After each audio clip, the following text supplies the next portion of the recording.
Right then, this week's Street Talk. So, Coronation Street this week.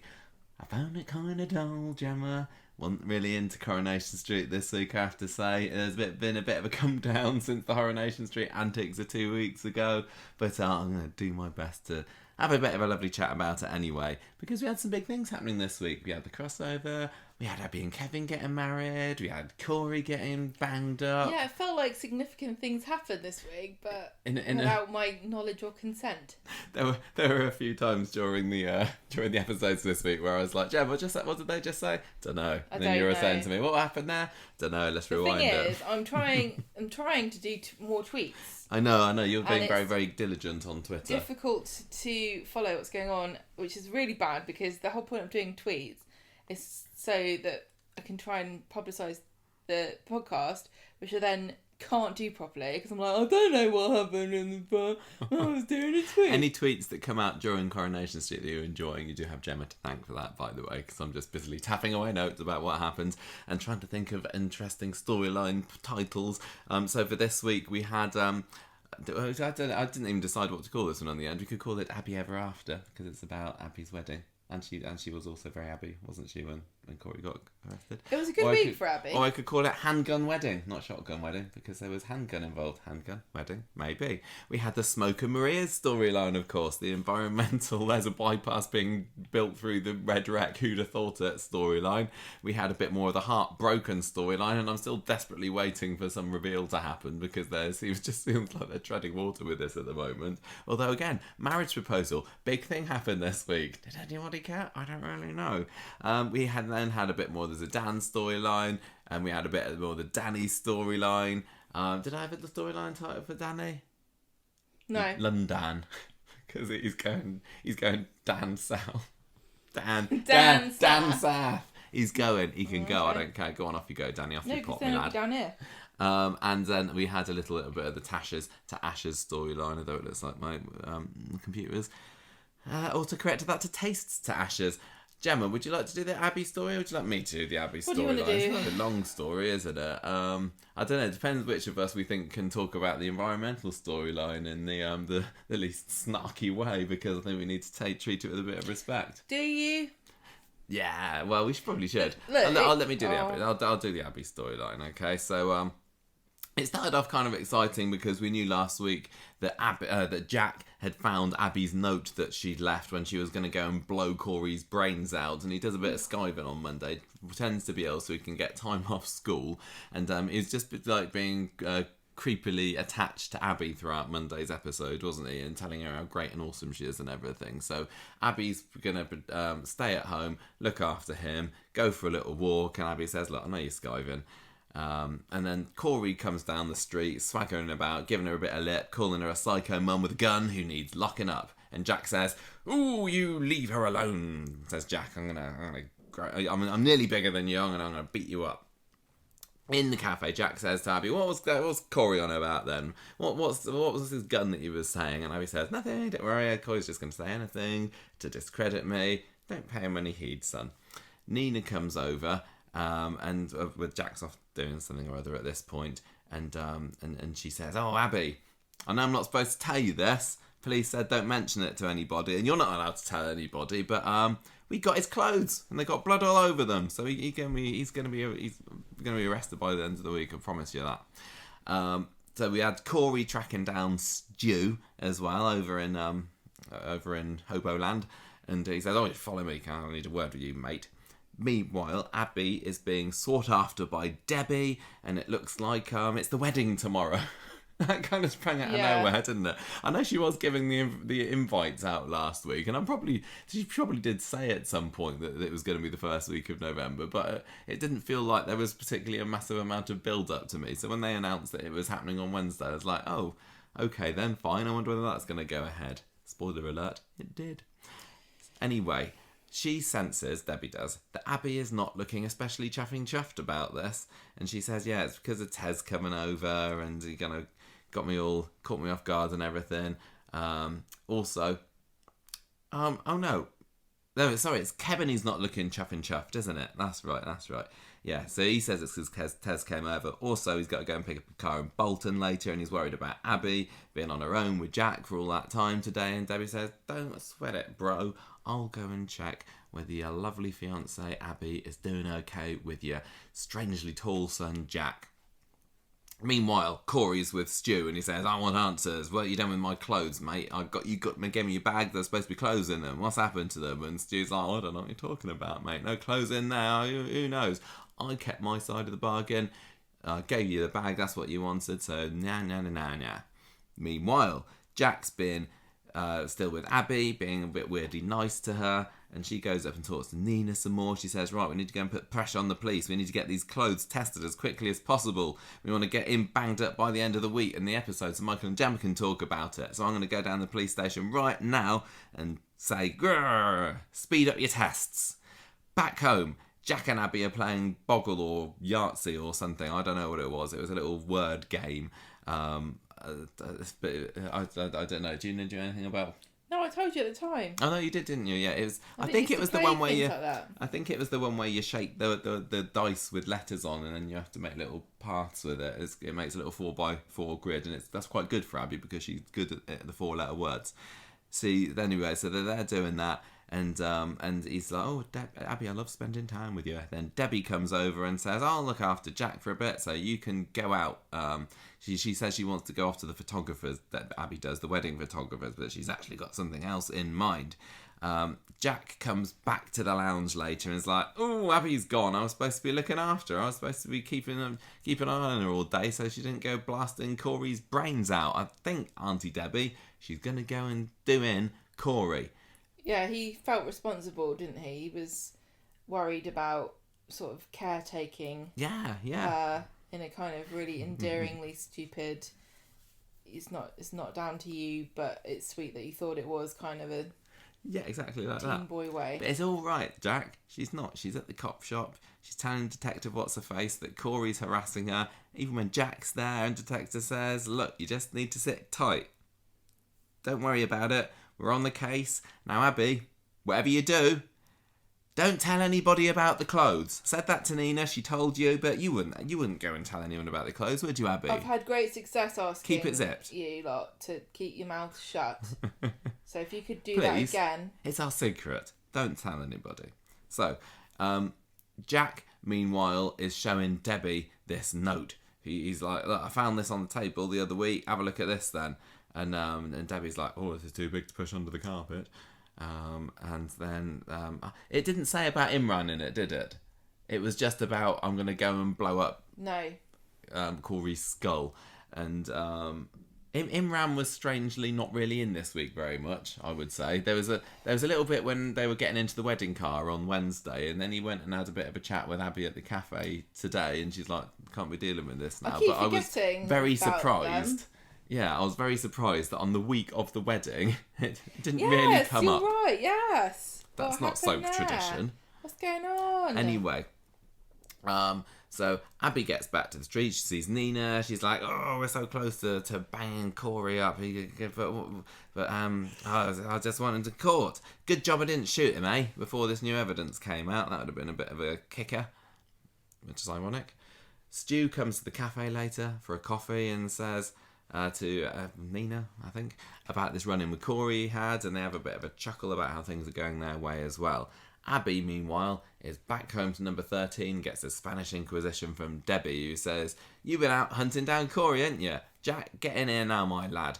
Pulls out his note, and Debbie says, it doesn't matter where I got it. The question is, why the hell did you write it? And Jack's like, no, Abi, don't kill Corey. It's really weird that we never actually got to see what the letter said. We didn't get to see the content of this note. They obviously wrote I something. know, we just have to use our imaginations, don't we? I think it's probably better. Abi says, look, I wouldn't kill him, but he's like, I don't believe you. You're crazy. She says, look, just got a bit obsessed with Corey, and I just lie there imagining the cruelest way to finish things for him. And Debbie kind of plays along with this because she can see that Jack's getting upset, and Debbie's like, yeah, Abi wouldn't kill him, she's going to be fine. And Abi says, look, I went to the police this afternoon, but I wasn't supposed to say, look, you're not allowed to tell anybody, but they've got some new evidence. No, she said... Nobody's allowed to know this. Listen, you don't can tell anyone, Jack. You can tell anyone you like, as long as you say, don't tell anyone else. Yeah, that's the rule, isn't it? Yeah, that's how we keep a secret. Listen, don't tell anybody. I don't think that Debbie and Jack actually do tell anyone, well, do they obviously weren't paying attention. Tell Kevin? I don't know. Anyway, she says, look, Corey's going to get caught soon. Don't tell Kevin about this note. And then Jack goes back to his Xbox, leaving Abi with Debbie. And although I complained about this episode this week, really, at the beginning of the week, the podcast, I did actually very much enjoy the Abi and Debbie scenes that we got on Monday and Wednesday, actually, because that is two fine actresses, isn't it, who sparked off each other quite amazingly. And pop them two in a scene together, and telemagic happens. They're really great together. They're so great. Yeah, I'm sounding like a bit sarcastic about this, but honestly, I was watching them on Monday, going, this is a great scene. We have got two fine actresses here. They are both very compelling and very, very watchable. So more of that, I think, please. Oh no, she's stepping on the... Our Abi has just come on to say hello. She's emerged from underneath the bed. Because she keeps saying Abby's great, and she's like, hello, yes. You're going to sit down there, you're going to come purr to the microphone. Anyway, okay. No, she's standing on the phone now. Don't do that. Hello. Right. I've lost where I am now. So, yes, Debbie and Abi are there, and she's like, I just wonder. I wanted to say, I know this is really mean, but do you reckon that one of the primary reasons why they've put all these actors, you got Jack, Debbie, Kevin, Abi. Mm. Is that everybody? Yeah. It's because they're all basically the same height. They are. It's in the scene where Abi Abby's dressed up for her wedding, she's suddenly got high heels on and she's like an inch taller than all the rest of them, and it's really jarring. Yeah, they should have had David come into the wedding going, all right guys, is this the annual meeting of the Vertically Challenged Society? I say petite and perfectly formed. Yeah, just like me. I think I'm the same height as Jack Boucher. Yeah, I think I'm probably a similar height. They're all short stacks, just like us. Anyway, they end up arguing. Can I just say, anything taller, in my opinion, this is probably controversial, but we're talking about climate change this week. It's very important. Anything taller than 5'8" is a literal waste of space and bad for the environment, because you don't need to be taller than that. You're just using up resources. Think of all the food and calories it takes to generate that extra body height for no reason at all. What can people do about it? Chop your ankles off. But don't then try to compensate with an electric wheelchair, because that's also bad. Or some Cuban heels like Mike Lavelle was rumoured to wear one. Self-inflicted electric wheelchairs are killing the planet. Right, Debbie and Abi, what are they talking about? Debbie wants to know about everything that's been going on with Corey. Were you really going to shoot him? Where's the gun? And like, hang on a minute, gun? Didn't Natasha just get shot dead a few weeks ago? Did you say Gunny? Yeah, Gunny. And Abi's like, no, it's a different Gunny. I'll track this one down the Dunny. Gunny down the Dunny. It can't possibly be the same one that Natasha was shot with. I don't know whether Abi actually believes this or not. Maybe she just thinks, no, surely that would be a massive coincidence. That's ridiculous. That the gun that went into the sewers is exactly the same one that got washed up alongside Harvey during our big epic Super Soap Week. No, don't worry about that. Debbie reminds Abi of the old eye for an eye, the whole world goes blind adage, and then Jack bursts in and kills the tension dead by going, stop fighting. I thought we'd done this.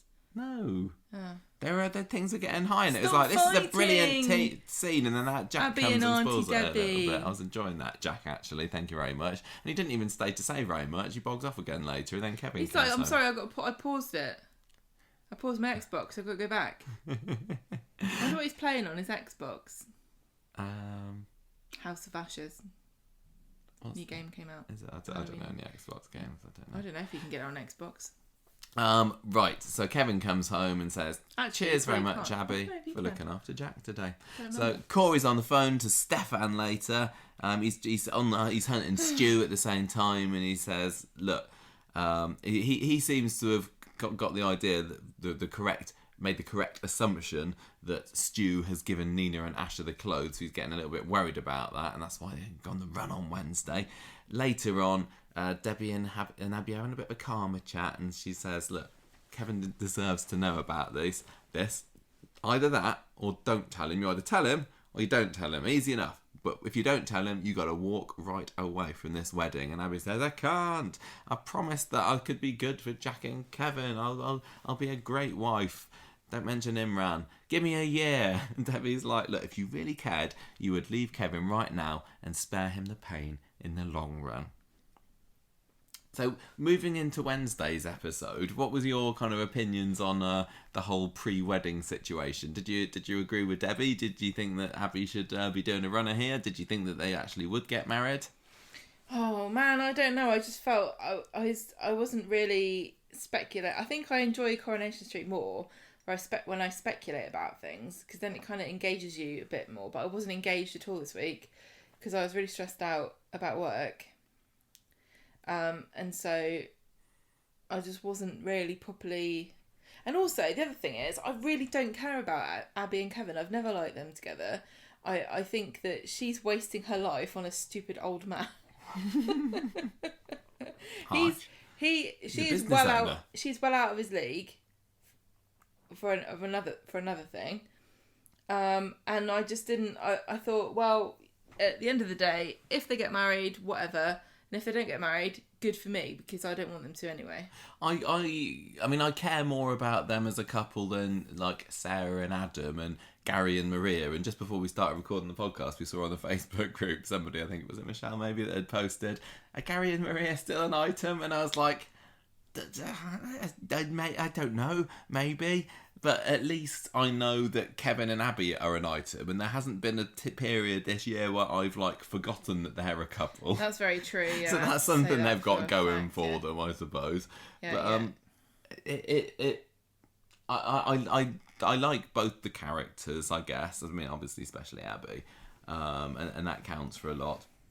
But I don't feel that they're star-crossed lovers or anything like that. No.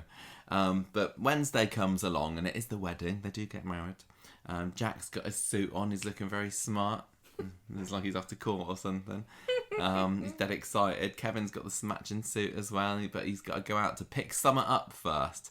And this Summit turns out to be a swanky old classic car.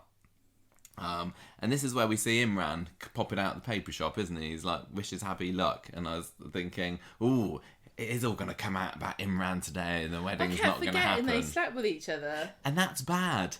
We shouldn't be forgetting that they slept with each other. It's my own fault. No, but I don't think you're the only one. The way that it's been this past few weeks, one would be forgiven for forgetting that anything at all had happened between Imran. It really is, and because Abby. there's been no tension between them, apart from that one scene where he was like, don't tell anybody. And there's no logical reason why they slept with each other. There was never any sexual tension between them before that. That they don't talk to each other ever.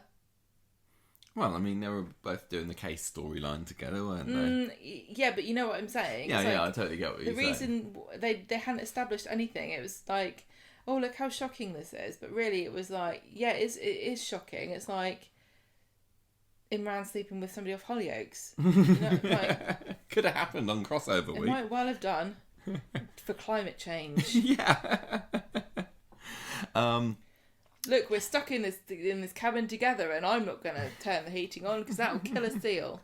We've got to find another way of keeping warm. What can I do? I don't know. It was weird. It is like they put it in there so that later on there can be consequences, like maybe Christmas time or something. It literally is the most obviously bold-faced example of this pairing has only occurred for the consequences that will ensue. It kind of was a bit like, oh, we got a couple that are getting married. We need to have one of them cop off with someone else just before the wedding day. Let's have Abby. Oh, hang on a minute, she's already got her other drama going on. We've had it now. You didn't need that to add tension to this, because again, I forgot it happened. She was already having big enough dramas as it is. And the other thing is, I am a bit fed up with Abi and Kevin's relationship drama revolving around Abby crying and going, oh, Kevin, I'm not good enough for you. Oh, I'm such a mess. And Kevin's like, I don't literally care. You're a fit bird. You're the fittest bird I've ever had. And frankly, the fittest one I'm ever likely to get. You could literally do anything. As long as you can cook me fish finger sandwiches and clean me pants, that's all I care about, Abi, honestly. Yep. But that should have been in part of the vows, didn't it? Yeah. To you, Kevin, I John promise Webster. to clean your pants and wash your undercrackers. Clean your pants and wash your undercrackers. And what does he do? Promise to can't even fix her car because she can do it herself. Clean your spanner for you. Right, anyway, so what's going on? I've lost track of all of where we are. Oh yeah, the boys go out for a spin in the car, don't they? And Debbie kind of shepherds Abi inside and said, don't forget I gave you an ultimatum last night. What are you going to do? She's still trying to put her off this whole wedding thing. And Abby's like, I can't just jilt him. Who do you think I am? Mavis Riley. Kevin comes home later and Abby says, I can't marry you. Actually, I am Mavis Riley. I don't really know. He says, look, you need to do. So she says you need to call the register office. There's been a cancellation, not the register office, the Chariot Square Hotel, Northwest premier wedding venue, and tell them all about it. Can't say why, but it's all over. Actually, after the break, I can tell you why. And she tells him everything. I'm glad you waited. She tells him about the gun and the Corey shooting, and not Imran though. She leaves that little doozy to be revealed at a later date. And Kevin don't know what to make of all of this because he would never do anything, violent or get sent to prison for punching John Stape in the face or anything like that. But he's never had a gun, I'll give you that, has he? I don't think so. Abby says, right, I'm going to go off to give me wedding clothes to a charity shop or something. I'm going to give them to Emily Bishop. So Jack comes into the lounge. Kevin says, Abby's gone. Sorry, Jack. And he's like, oh, I didn't know what to do when I found the note. I love Abby and I don't want to lose her.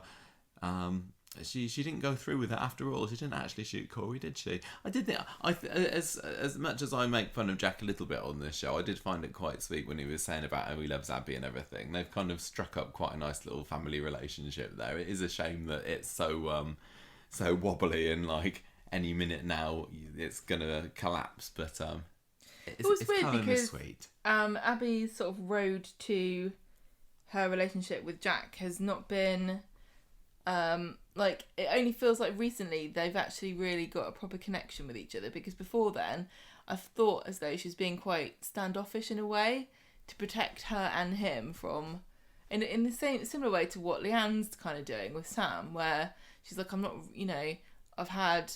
I've not been a great mum. I don't know, I'm not really Jack's mum, but now, and they've never really said that she is. Well, he did spend about a year and a half playing Xbox in his room during the coronavirus pandemic, didn't he? Who didn't? So there's only so much bonding. But you see what I mean? It's kind of interesting that he hasn't called her his stepmom or mum or anything. No. They don't necessarily have that relationship in the same way, but it still feels that they do. Yeah, it's quite nice. It's not putting a label on it. Although he does barge in at the wedding, doesn't he? After You May Now Kiss the Bride, and he's like, "Can I come and have a cuddle with you as well?" No, I'm only 11. You're gonna have to stop doing this. I don't understand about social niceties. So I wouldn't call it social nicety, baby. Later on, Abby's having a cry in Seb's garden, and then a taxi pulls up for her, and what do you know, just in time to stop her getting into it, here comes Kevin down the road. I forgive you, Abby, I forgive you, just come and... I think just be stuck in cleaning his pants and making me tea. What other things does Abby do for Kevin? That's all he needs, isn't it? She holds his spanner for him. She wipes his oily rags down. She writes rude notes on the whiteboard that then reveal it's her handwriting. Yeah. She stops Kevin and Tyrone from killing each other over the whole Molly thing. Oh, that got mentioned this week, didn't it? Somebody or other mentioned Kevin sleeping with Tyrone's wife. I can't remember who it was. Anyway, Kevin forgives Abby, forgives her everything. I'll tell you the other good thing. What? They can probably wear each other's clothes. Yeah, they can. Probably can. Same size. Yeah. He forgives her everything, but she doesn't know whether she can forgive herself. And Kevin says, look, being with you, it's like driving a classic car. Everything's faster, fuller, better. And apparently she is proper magic. It leaks everywhere. Makes weird noises when you start up in the morning. And you have to give it a good crank to get it started. No, she's magic. And he says, look, you got to forgive yourself, though. I'm going to the hotel where I'll be waiting to marry you. Please come. The registrar at the hotel is running late.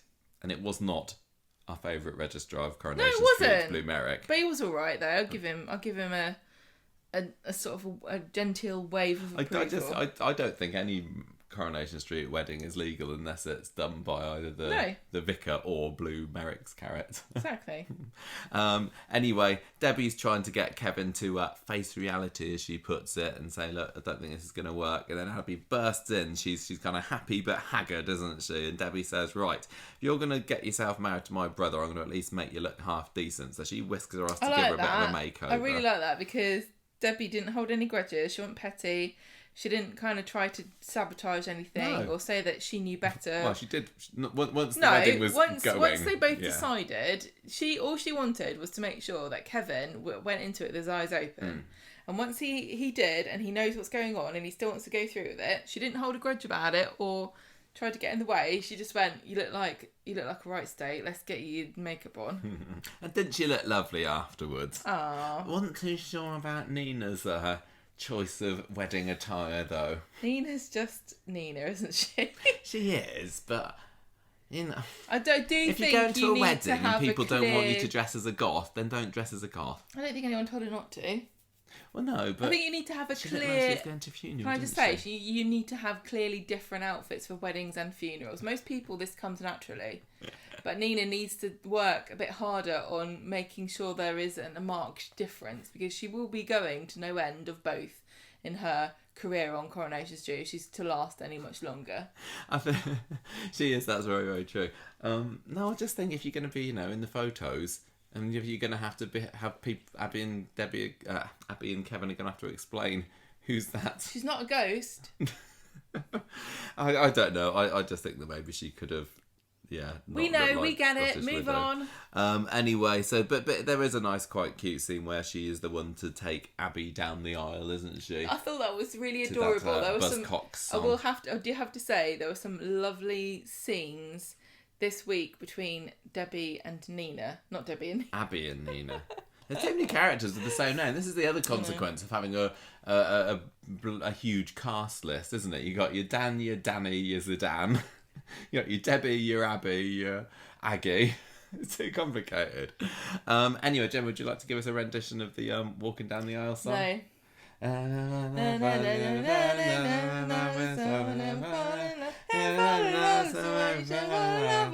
That song. Now, I know that from Shrek. I know that there was... You told me it was from a TV show about a teacher that fell in love with a pupil. No, I don't think it was a... I don't remember what the TV show was about. You told me that's what it was about. No, there was a sitcom. It was a TV show when you were kids. Yeah, there was a school sitcom. I can't remember what it was called. That was the theme tune for. Anyway, not necessarily my cup of tea, but my wedding, and I think it suited Abby right down to the ground. Well, that's the main thing, isn't it? It's not your wedding, so shut up. Yeah. Abby says, "Let's do this, Padre," and he's like, "I'm a registrar. I'm not whatever you think I am." So she vows time, and as is soap tradition, of course, Abby does a speak from the heart vow. And then when Kevin brings out his piece of paper to do his vows, Abby tears them up. And who was it? Doesn't Jack? Jack keeps interrupting, doesn't he? At this point, it was like saying, "Do it from the heart. Just make it up, Dad," or something. And so he does his speech, and they're all very lovely. And then they get married, and they have a big old snog. And Jack comes in and photobombs them. And there we go. I haven't checked. We haven't seen whether Abby's been credited as Abby Webster. Yeah, she has, yeah. Is she? Yes. Still Abby Franklin to me. Quite Franklin. Women's prerogative to choose. I'm surprised at this. Even if she makes the wrong decision.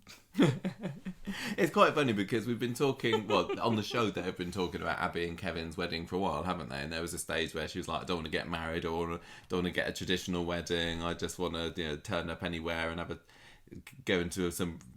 When they're going to get married in some burnt out rave hut or something at some point. I can't remember. Yeah, I remember that, yeah. And but I think that they they just about got the balance right, and she seemed pretty chuffed with how it went anyway. So that's all. It's fine. not. I don't like this idea that it's somehow cooler if you're a woman to not want to get married, or I know you said that at the it's time silly. when Like, they first let came everybody up. get on with it. It's not. It doesn't make you cooler that you don't care. The other thing It just means you shouldn't get married then if you're not bothered. The other thing that I didn't really like about the wedding, because sorry, this wasn't necessarily a Corrie wedding for the ages, was that there weren't very many guests there, were there? Because they hadn't been told that it was back on. Yeah, but it's like, how can we explain the COVID restrictions in the world where they're not even wearing masks anymore in Weatherfield? They're not. Now, somebody pointed this out to us on social media recently, didn't they? And I'd completely not noticed that. But yeah, the masking is gone. Nobody is wearing masks anymore, which almost ties up with what we're seeing when we go out to shops at the moment, doesn't it? But anyway,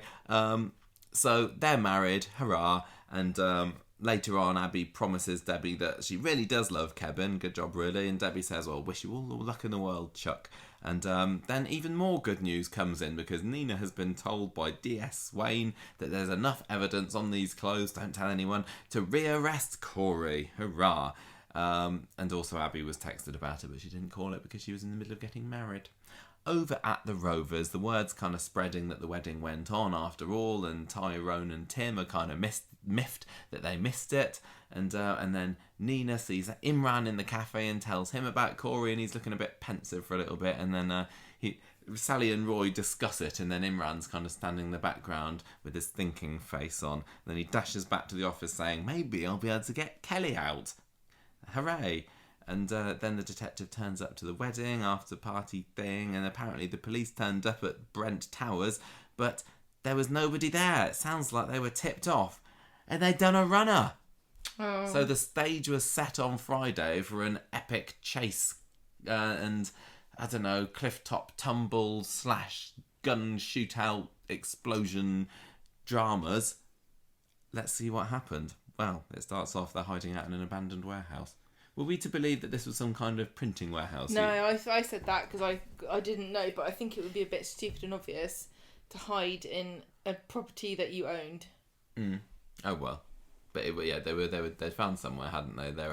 The plan is that they're going to get a bit of money from Eli's dad, Christian, his name was, and they're going to go and hide out on a houseboat somewhere. And don't forget Sounds that good. Eli's dad, Christian, was the one he got the job because Eli wouldn't testify against Corey. Yes. But Eli also was the one who kicked Nina. Yes, that is correct. Stefan's pretty mad at Corey, isn't he? He's like, basically our lives are ruined now. Thanks a lot, I thought son. it was really weird that his wife disappeared into nothing. I'm pretty sure he had one. I don't remember now. You said that earlier, and I was like, did he? I don't know, but it doesn't particularly matter, does it? Corey's starting to have a couple of regrets about kicking Seb to death. Finally. So I didn't mean to hurt him that much, Dad. Didn't think he was going to die. And Stefan's like, look, I'm not going to let you get banged up. Don't worry about it. Oh, well. You tried your best. Kevin and Abi are having their honeymoon in the cafe later. Leanne's there. They find out about... Bernie's there. I couldn't think of anyone better to celebrate my first morning as a married couple than with Bernie. So what did she say? I'll give you 6 months or something, didn't she? Yeah. Which is she must know. Abi goes and tells Gary about this new evidence. I didn't like that Gary was the person to pull all this together today when he's had so little to have anything to do with it. Yes, but don't forget that he owes Kelly a favour because he killed her dad. That's his involvement, isn't it? Kelly's in prison and he's protected for Kelly because he feels guilty that he killed Rick, her dad. And ever since he did that, he's been trying to look out for her and look after her. And he knew that by getting Corey in prison, he would be able to get Kelly out. But so that's why he did it. Yeah. Kelly's still not going to forgive him if it ever comes out about the whole killing your dad thing, though. But she might have to think twice about it. Yeah, maybe, because prison is pretty rubbish. The other thing that's bothering me about this is that I still do think, and I know that people are going to get mad because everyone wants to rewrite history, but she still was involved and she might be responsible partly for Seb dying, because she left him. She ran away when she realised he was still conscious and he could speak. She thought he'd be all right and he could call for help himself. And let's not forget what he actually did, which was to drag himself by his elbows across the pavement to his girlfriend. If she had phoned the police before then, when she realised that he was still alive, would he be alive now? Very true. I think she doesn't deserve to be let out. I think she should be tried again for what she actually did do. And this is the thing. It's not what she's in prison, and it's not fair because she was tried for something she didn't do. But she needs to go back on trial for what she did do, and let's have people probably decide then what the punishment should be, or whether she should get one or not. And if they decide, okay, fine, she's been punished enough, let's let her out, fair enough. But to have the whole thing expunged from her record, which is probably what is going to happen, is not a real reflection about what she actually did and what her part in it was. Well, if the jury on that trial is made up of Corrie fans on Twitter, she would definitely get let out, wouldn't she? Because it feels like that the majority view on social media is that she should get punished for it in some way, but maybe not a custodial sentence. And I think people might say, or the majority of people might say, that because she's served 6 months in prison by this point, she's paid for it, and it's still going to be with her for the rest of her life and ahead, isn't it? I think she's still going to feel some level of responsibility for what happened. I don't feel bad for her, Michael, because she's not real. Oh, good. Just let me in Sam last week. Sorry, Sam, I forgot you were here. Yeah, you're right. Right, what's going on at the moment? I'm lost where we are anyway. So, Abby's telling Gary about this, and she's like, you know a load of dodgy people, don't you, Gary? Can you maybe find Stefan and Corey for me? And he's like, look, I know we live in the land of soap coincidences here, but even that's a stretch. Sorry, what were you saying?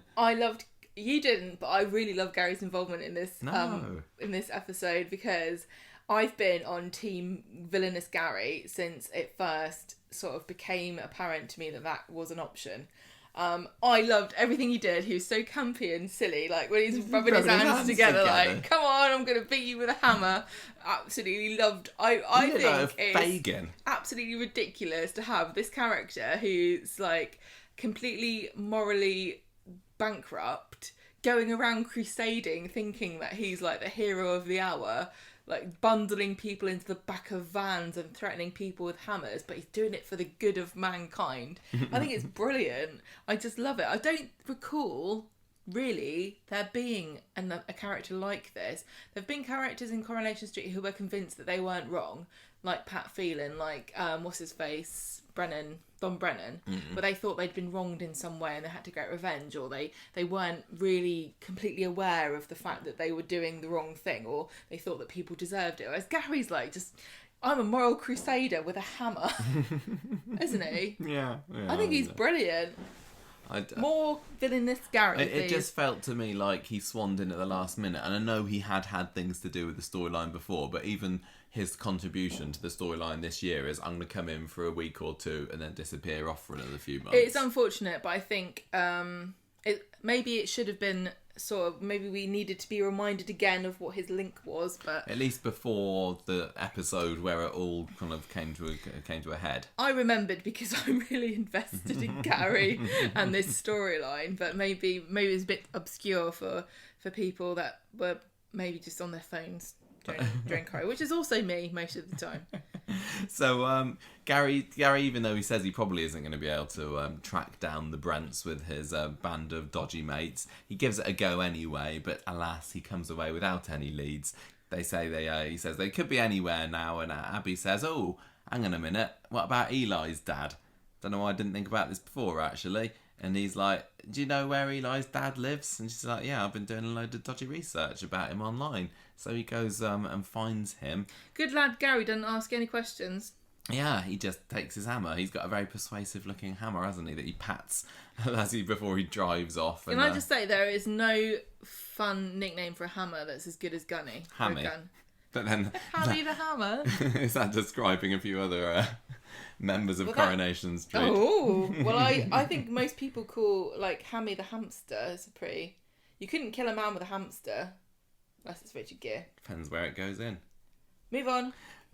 Mr. Eli, the Christian, is on the phone in his van to Stefan later, and he's like, right, I've got a van for you, I'm going to come and get you and transport you away from somewhere. It's a little bit like Harvey, wasn't it, with his plane the other week? It's a really stupid idea as well.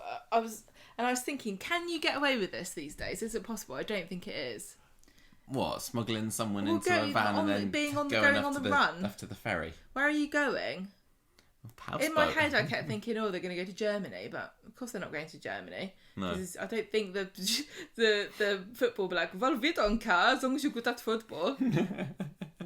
I think that maybe Stefan wasn't completely sure about what was going on. He didn't seem like he had a plan, did he? No, he seemed rather miffed that he didn't have a plan of what was going on, but he's like determined to protect his son and everything. Anyway, stupid bloody kid. Gary comes over. I felt second-hand rage for Stefan this week because he had it made, and then his stupid bloody kid came and messed it all up. It's just like when you get a new carpet and your kid spills ketchup on it. Like, well, I've worked my whole life for this, and you've just ruined it. And one big bloody stain all over the place. He shouldn't have been such a hands-off father all these times, should it? He thought it was so cool getting Corey and Asher that little apartment. Yeah, exactly. That was the beginning very much of proved the end. that he had no time for Corey. He just thought he could buy him off and say, here we go, have a bit of money so I can get on with my magazine then. You can't just come in at last minute as a helicopter parent. You've got to do it all the way through. you got to go to those parents' evenings. Yeah. And say to the teacher, how come my kid's screwed up? It can't be me. I bet that Stefan would try bribe teachers at the parents' evenings. Now, what if I told you that I could put you on the front cover of Hale magazine as Teacher of the Year? Would that convince you, Michael? Oh, yeah. So, Gary comes up to Christian. He's able to find him somehow, and he looks like he's going to rough him up or something. We don't actually see what happens, do we? We just get Christian having a bit of Limping. A limp later. Well, it was pretty effective and also imagine. COVID compliant. I just want to say another thing, okay? Now, next week, I am assuming that no one's going to mention this and no one's going to care or bring it up because we've done that story now and it's going to be over and done with. But in real life, imagine the epic scandal that would ensue if a publishing magnate who was in charge of one of the biggest magazines in the Northwest, Higher magazine, that everyone reads all the time. They do, yeah. Plus the up-and-coming young star of Weatherfield County, Corey Brent, both embroiled in like this massive murderous scandal and trying to go on the lam. I think I never stopped talking about it. I think it is going to get mentioned because the Gazette had publicised so much, the Corey Hallelujah. I reckon that the Gazette is published by a rival publishing company, and the person in charge of the Gazette is like secretly hates Stefan because they have to go to the Northwest Publishing Association's dinner every year, and Stefan's always there going, my son Corey, blah blah blah, and this Gazette guy's like, these bastards, I'm going to stick them on the front page for the next week. Sorry Maria, you've been bumped to page 2. Local woman mad about asthma. Yeah, that can be definitely page 2 at least. So anyway, Christian turns up to give Stefan his lift, and he kind of ushers him into... This is my Christmas list. Can you make sure you get that? Can you go to one of the German markets while you're over there, please? I'd like a little nutcracker. It says on here, John Lewis Christmas sweater from the advert. Have you seen the advert? It's no, I have not seen this year's John Lewis Christmas advert. Are you sure you want this? No, I think there's going to be loads left over in January. I used to be really excited about seeing the John Lewis Christmas adverts. So I did used to properly like them, but it's been like 5 years or so since there's been one that's really got me. I think I'm a bit over and I don't know how I did this. Perhaps it was because I was watching it on my phone. To go through the whole advert thinking the main character was a little girl. And the whole story is a kid on the bus sees an alien spaceship land in the forest. So Christmassy. Gets out of the bus, walks into the forest, finds this landed craft, and out comes this ethereally white girl, and they hang out together, and this kid teaches her about Christmas. And there's a bit where and there's a bit where they kind of look at each other, and the alien girl gives the kid a kiss before they go, and I was like, this is so progressive. there's a lesbian alien in the John Lewis Christmas advert. Wow. And then at the end I was like, actually, I think it is a little boy, isn't it? Okay, well, fine. How heteronormative of John Lewis. Oh, it's not going to beat the old... I like the... Honestly, like the little it's time hibernating to animals, stop. John Lewis. It's time to stop doing sentimental Christmas adverts, and that time has been up for a couple of years now. The best Christmas advert that we had was that I love the Sainsbury's What, in the trenches war? Christmas. No, Christmas football. What is it about Christmas like that makes everybody maudlin? Why can't we just go, look, here's a cracker, here's a Christmas pudding. You want to buy it? Come and get it. Here's a special edition Christmas jumper. It says it's Christmas again. With the year underneath it, 2021. Well, Lidl's have got an excitable carrot as its Christmas mascot every year, hasn't it? And we go to Lidl, honestly, so it's obviously worked on you. Do you remember I was telling you about Smith and Jones, those two comedians that I said that we were like? Mm. They need them to come back, unless maybe they're dead. I can't remember. And just this from the 80s? Just do like it's Christmas, what do you want? Come and get it, it's a shop. I'm sure we got it. Okay? That'd be a bit cheaper. JohnLewis.com. Come and get it. Revolutionary, Gemma. And if you can't think of anything, we sell vouchers. I can tell you work in the media. I'm marketing, Gary. We're talking about Coronation Street, mark my words, Michael. Mark my words. It's going to be next year. Everybody is going to be. It's going to be sarcastic, stupid adverts from next year because people are done with it. How much money they spend on a blooming white alien eating a mince pie with a foil on it? Oh, I want to see it now. Right, look, we've got to get back on with this. So the Christian turns up to say, Stefan, get in my van. And then when he locks him in there, Gary comes out going, hey, I'm going to come and get you. It's me, the child catcher. He was like the child snatcher, Gary Windass. Gets in the van, cackles away as he drives them off to who knows where. Well, who knows where is the police station, isn't it? Because there's a funny scene where the van stops. You see inside the van, don't we, with Stefan and Corey, and then it stops. And they're like, oh, what? We can't be there already? And you said to me, like, maybe it's a traffic light. I know, but literally it stops and they're like, what's happened? But I thought they had bad traffic in Weatherfield. I thought this was a famous thing. Yeah. Maria's just solved the problem already. I think Maria's got another protest outside the community centre again. Don't worry, Stefan, that's all. And you do need to go past the community centre to get to the police station because it's just round the corner in Coronation Street, as we know. No, they take them to the police station, don't they? And the doors swing open, and there is Abi and Nina, and who else is there? Asher, probably, and everybody else. I thought this was pretty iconic. And the police lady's like, well, well, well, or whatever she said. hello, as they do. And he gets nicked, and Abi gives him a wink. Classic. Gives him a wink back, and so he gets questions and interviewed and whatnot, and detectives saying, look, is some pictures of your clothes that we found, and he's like, no comment. She says, we've got a ton of evidence, we've got DNA coming out the wazoo, and he's like, still no comment about this. And then she says, and also Eli has admitted that he was coerced into lying and everything, and we're going to be asking the CPS to review the case as soon as possible, so stick that up your pipe and smoke it, Rent. It was quite funny, like you said, where's Sabine? I did, where's Good question.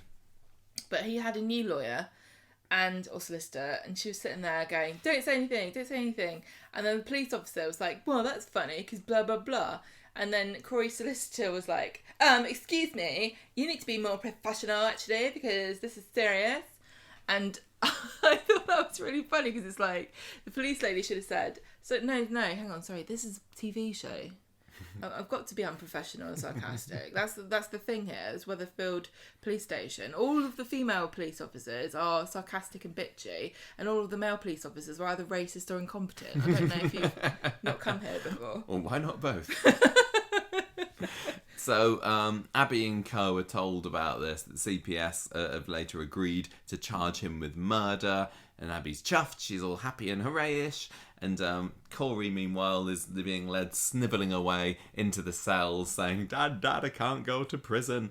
And Stefan sees him, and that's possibly the last that we see of Corey, because Maximus Evans did tweet on social media today, didn't he? Bye. that's it. Bye. I'm done being Corey for now. But yeah, I feel when they were doing the questioning, I was thinking, oh, are we gonna see another trial? Are we gonna follow this story anymore?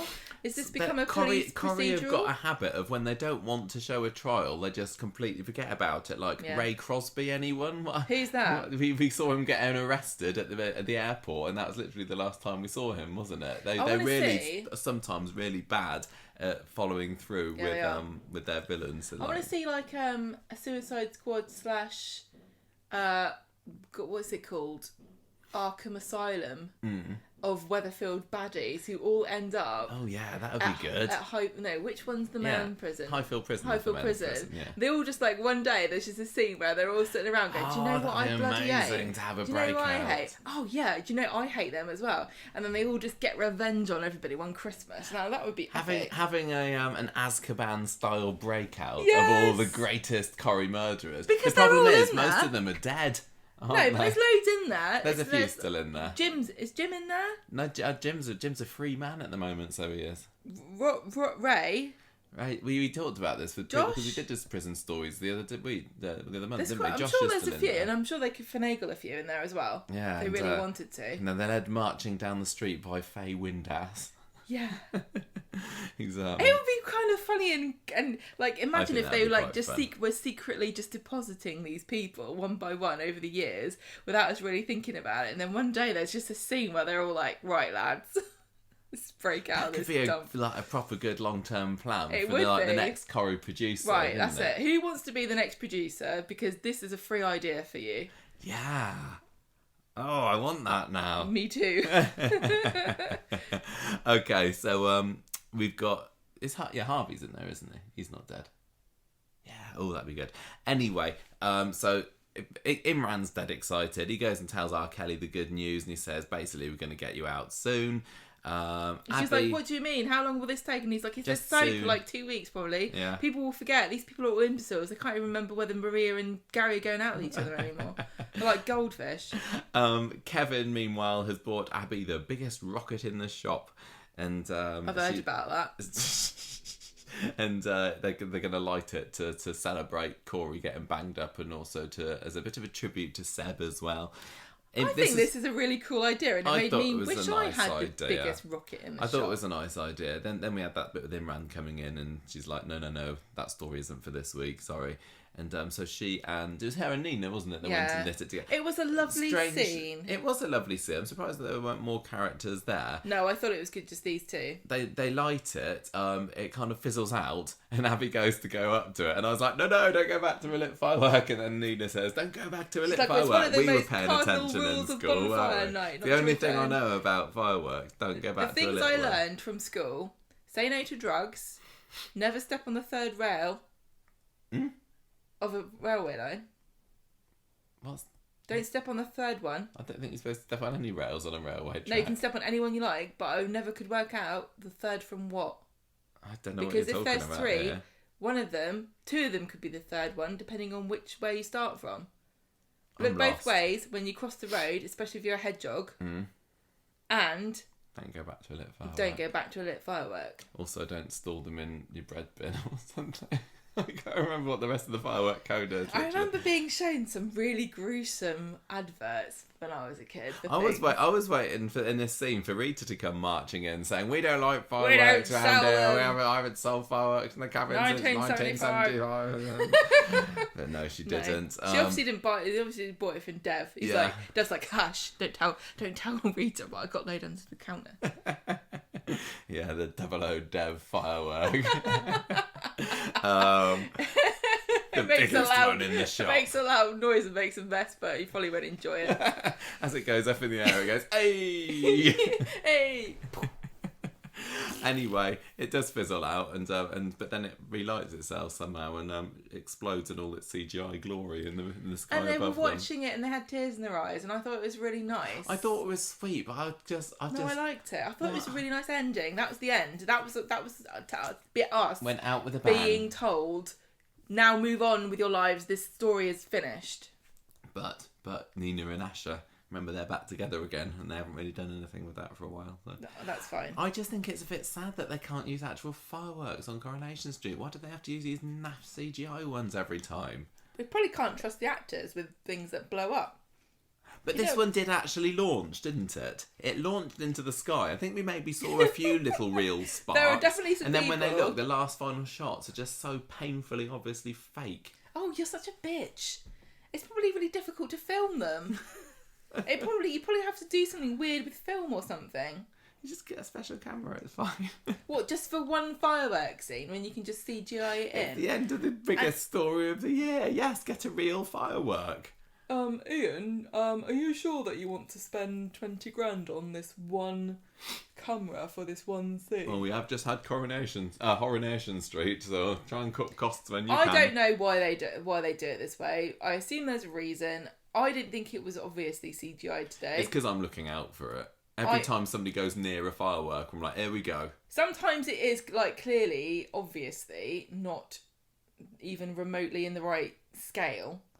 But today it was fine. I mean, if you told me it was a real firework, I'd believe you. Someone's going to tell me now that it was actually a real firework, I think it probably was a real firework. Send the emails. Because it wasn't even centred. The first bit of it was over the side of the roof. Yeah, that's the bit that I'm saying I think was real, but it was the final shot when it kept on going. Because you said there seemed to have a whole firework display packed inside that one rocket, didn't you? I wanted... Do you remember that the video of that...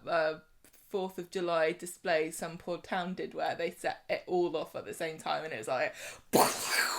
Well, this is like... About 5 seconds. We had our firework factory catch on fire in Southampton a couple of years ago, didn't we? I was driving down to school one day and there was a massive traffic jam and we had to go rerouted somewhere and it turned out that the firework factory that I always drove past had gone up in smoke. Who'd have thought that putting firework factory right in the middle of town near a main road would be a big mistake? Next to the mattress shop as well, that was. And the used car place. And all the cars caught on fire, didn't they? I don't know. So, are you satisfied? And it wasn't even during the night, so you could enjoy the fireworks. No, it wasn't. It was daytime fireworks. It was rubbish. Are you satisfied with this being the end for Corey? Do you think it was a fitting ending for him? Exactly. I wanted him to die, but you didn't. I didn't want him to die, but then the way that he went off today, it was like, oh, maybe I kind of did.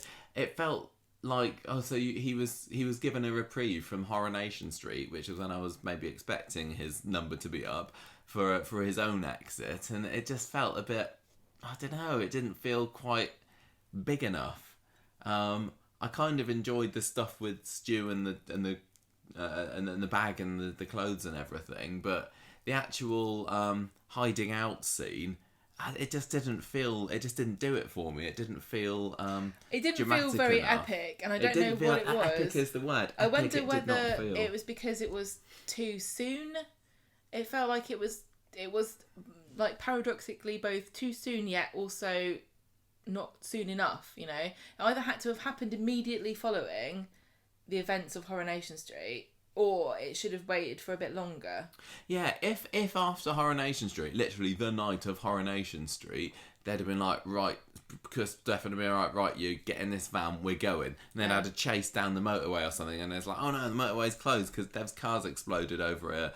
And that would have felt a little bit more tense and everything. But here it's like, oh, they're probably going to get caught, aren't they? Because it's, it's the end of the week. It feels like the story's wrapping up now. And also I remember thinking, oh no, it's Friday, so they probably could get caught today. Oh. Yeah. And so when Gary came along and just dropped them off at the police station, I was like, I tell you what, it's a shame that they just kind of botched it a little bit in my head, a bit like they did with Phelan, and they shouldn't have done, because he was he's been the best villain this year, I think, Corey, and I think he deserved a more epic exit. I know that Stefan's supposed to be rich and everything, but he can't be that super rich. And if there was ever a better demonstration of the difference between a millionaire and a billionaire, I don't know what it is, because Jeff Bezos would have just got on a spaceship and launched himself to the moon. And Stefan's like, come on, Corey, we're going on a houseboat. We're gonna straddle this massive rocket and then blast ourselves into the oblivion. Oh, somebody's bought it, Kevin. What? So anyway, I'd kind of like to see Corey again, but it seems I really think that's it for now. That it doesn't really feel like an end. He's not going to be let out though, is he? he is a bit of a murderer. And it could be... He's got affluenza, Michael. He's locked up for a little while. What about Stu, though? Michael, he's a rich, white, middle-class kid who made a bad mistake. But he's got a promising football career ahead of him. Mm. What about Stu? Do you think we're going to see him again? Because I don't know. I kind of really want to. Money. Yeah.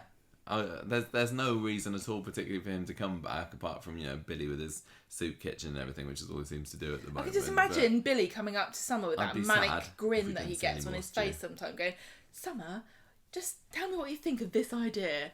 How would you like it if Stu moved in with us?" And she'd go, "Yes, that makes perfect sense. Of course I would love that, Dad." Or Billy, or whatever. It's going to happen now, isn't it? Yeah, what else? I think we're going to... Oh, Kelly then. You already said about the fact that she's probably going to come out soon and all will be forgiven. I'm wondering whether this is her release might maybe reunite Imran and Toya. Is Elsie still with them? I don't really know at the moment because Toya's not turned up at all this week, despite the fact there was an environmental protest going on, which I thought she might have a passing interest in. If Kelly's going to get kicked out and she needs a bed to stay in, then is Elsie going to be booted out instead?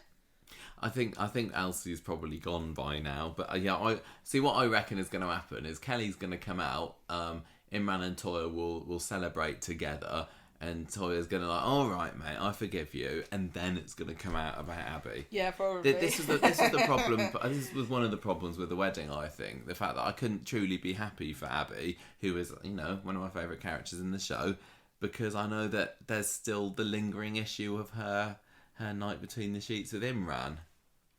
It's still going to come out, isn't it? And it's probably going to come out quite soon. Do you think it's probably like a way of trying to safeguard Abi and Kevin's relationship, because once they're married, it's more difficult to split them up? Well, yeah, okay, possibly, but I really don't relish Abi and Imran together.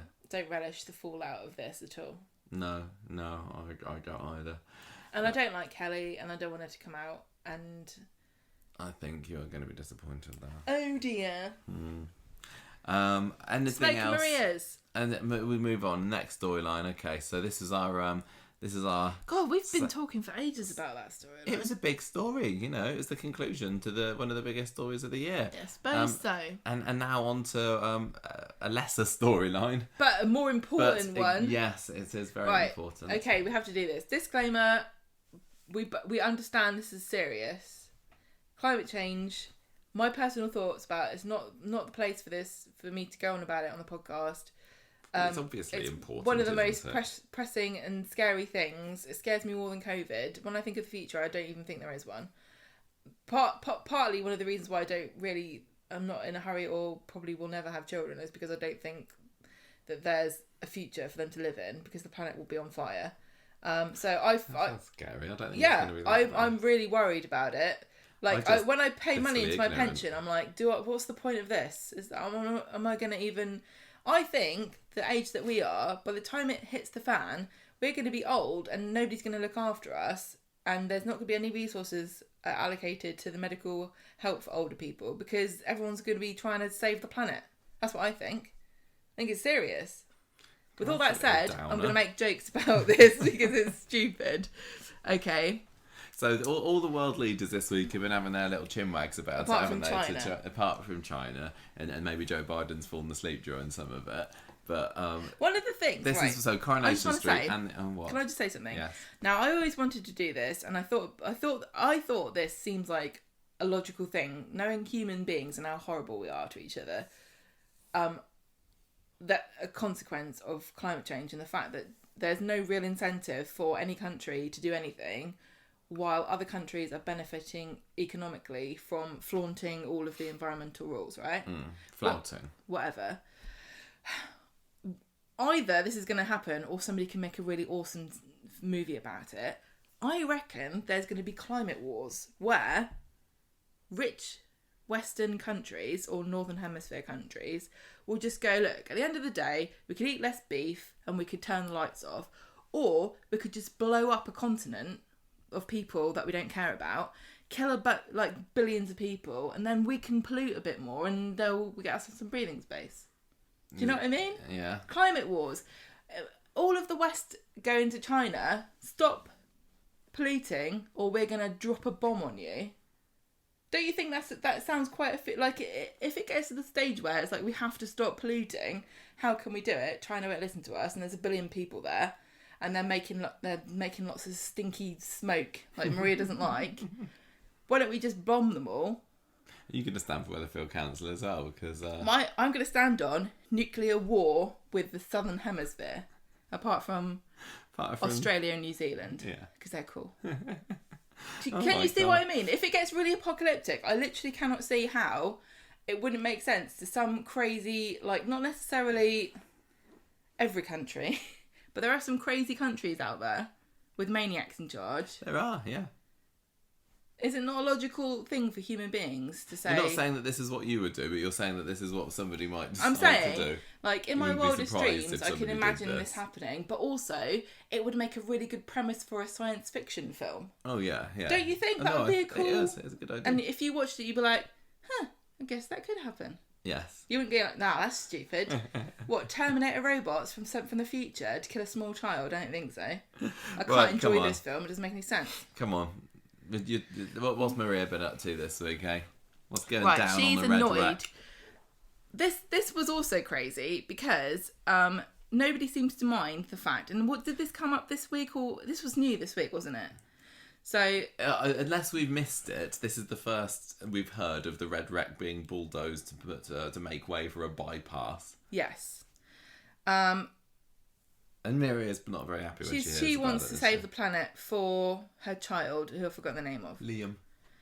Now, I could just say, I think she needs to broaden her horizons a little bit, because she keeps saying, what about my kid, Liam Connor Jr.? I don't think anyone's a massive fan of him apart from her. It's not like he's really cool or funny or sweet like Sam. No. If they went, we need to save the future for poor little orphan Sam, everyone would be like, oh, okay, I'll sell my car and take the bus. Yeah, but Liam Connor Jr. He's never even in it. He's not in it. I don't know. He seems like a bit of a wet blanket, honestly. Sally is looking at fancy paint samples because she wants the front door to be painted like the Andalusian. I can't remember what she said, something like that. Anna Lucia is the character of The Walking Dead. Oh no, yes. No, but yeah, the same actress was also okay, it's the same person. I thought it was funny. Tim was painting it white, and she was trying to say which colour. Yeah, that's quite funny. Oh, it's also funny for you men to say that women think colours are all different, but we've got different receptors in our eyeballs. There are different colours. It reminded me of the classic ocean grey, military grey scene from Red Dwarf. Classic. One or two people might have got that. Maria comes over. She's like, "Oh, can you use your mayoral knowledge to stop the bypass from wrecking the red wreck?" And Sally's like, "Well, actually, I think it's a good idea because it would stop people from parking here. Because apparently you can park on the bypass instead." And Maria's like, "Oh, you don't even care, and you're awful." So Fergus comes to the factory. Hey, Fergus. And he talks to Sally about. She's asking him about the parking permit progress. And he's like, "Oh, I can't really tell you, but all the bigwigs are really into tearing up the red wreck because the person in charge of the bypass has got a reputation for getting things done." So Sally goes back to Maria and says, "Yeah, it definitely feels like they're going to bulldoze the red wreck. So say goodbye to that." And it's a real buzz because she says, "Oh, the bypass could bring in revenue and it'd be faster to get to Cheshire." Which I thought was so dumb. It was kind of funny that that's what she's thinking. I want to get to Cheshire, but when you kind of stop and think about it for longer than half a second, you think I don't think Sally would be saying this at all. Like, for all we know, Sally's husband Tim, remember him, still owns a horse called Tiny, who I assume needs to go and take regular exercise in some green space or another. I don't think he clops around the red rack. Why not? Where does he go then? Horse track. I really don't think that Sally would be behind bulldozing the red wreck. Nobody on Coronation Street would want them to get rid of this thing to build a bypass. No. Nobody. Or are they just like, we're okay, we got Victoria Gardens now. Yeah. Bypass the red wreck for all we care. The other problem is it's not really anything to do with the parking situation. I know they tried to tie it in together, but really they're not related at all. What was it supposed to be? It wasn't obviously about people parking on the bypass. It was just saying No, about I it's just going made to a joke. I know. It's going to improve the circulation through Weatherfield or something. Is that it? I can't see how it's related. The people are parking on Coronation Street because they used to park somewhere else. This was the established fact of this storyline. They used to park on Inkerman Street. Is that right? That is correct. But then there were building works. No, Inkerman Street was made residents only area. So they then up sticks and meant to park on Coronation Street. Yeah. And what this has got to do with the bypass, I don't know. I just think this whole thing is stupid. Just to say, this whole thing makes no sense. It's a bunch of poorly understood things all put together in a massive jumble and talking points. Nothing's like clear. The podcast. Yeah, true. Nothing's clear or thought out properly, just like this podcast.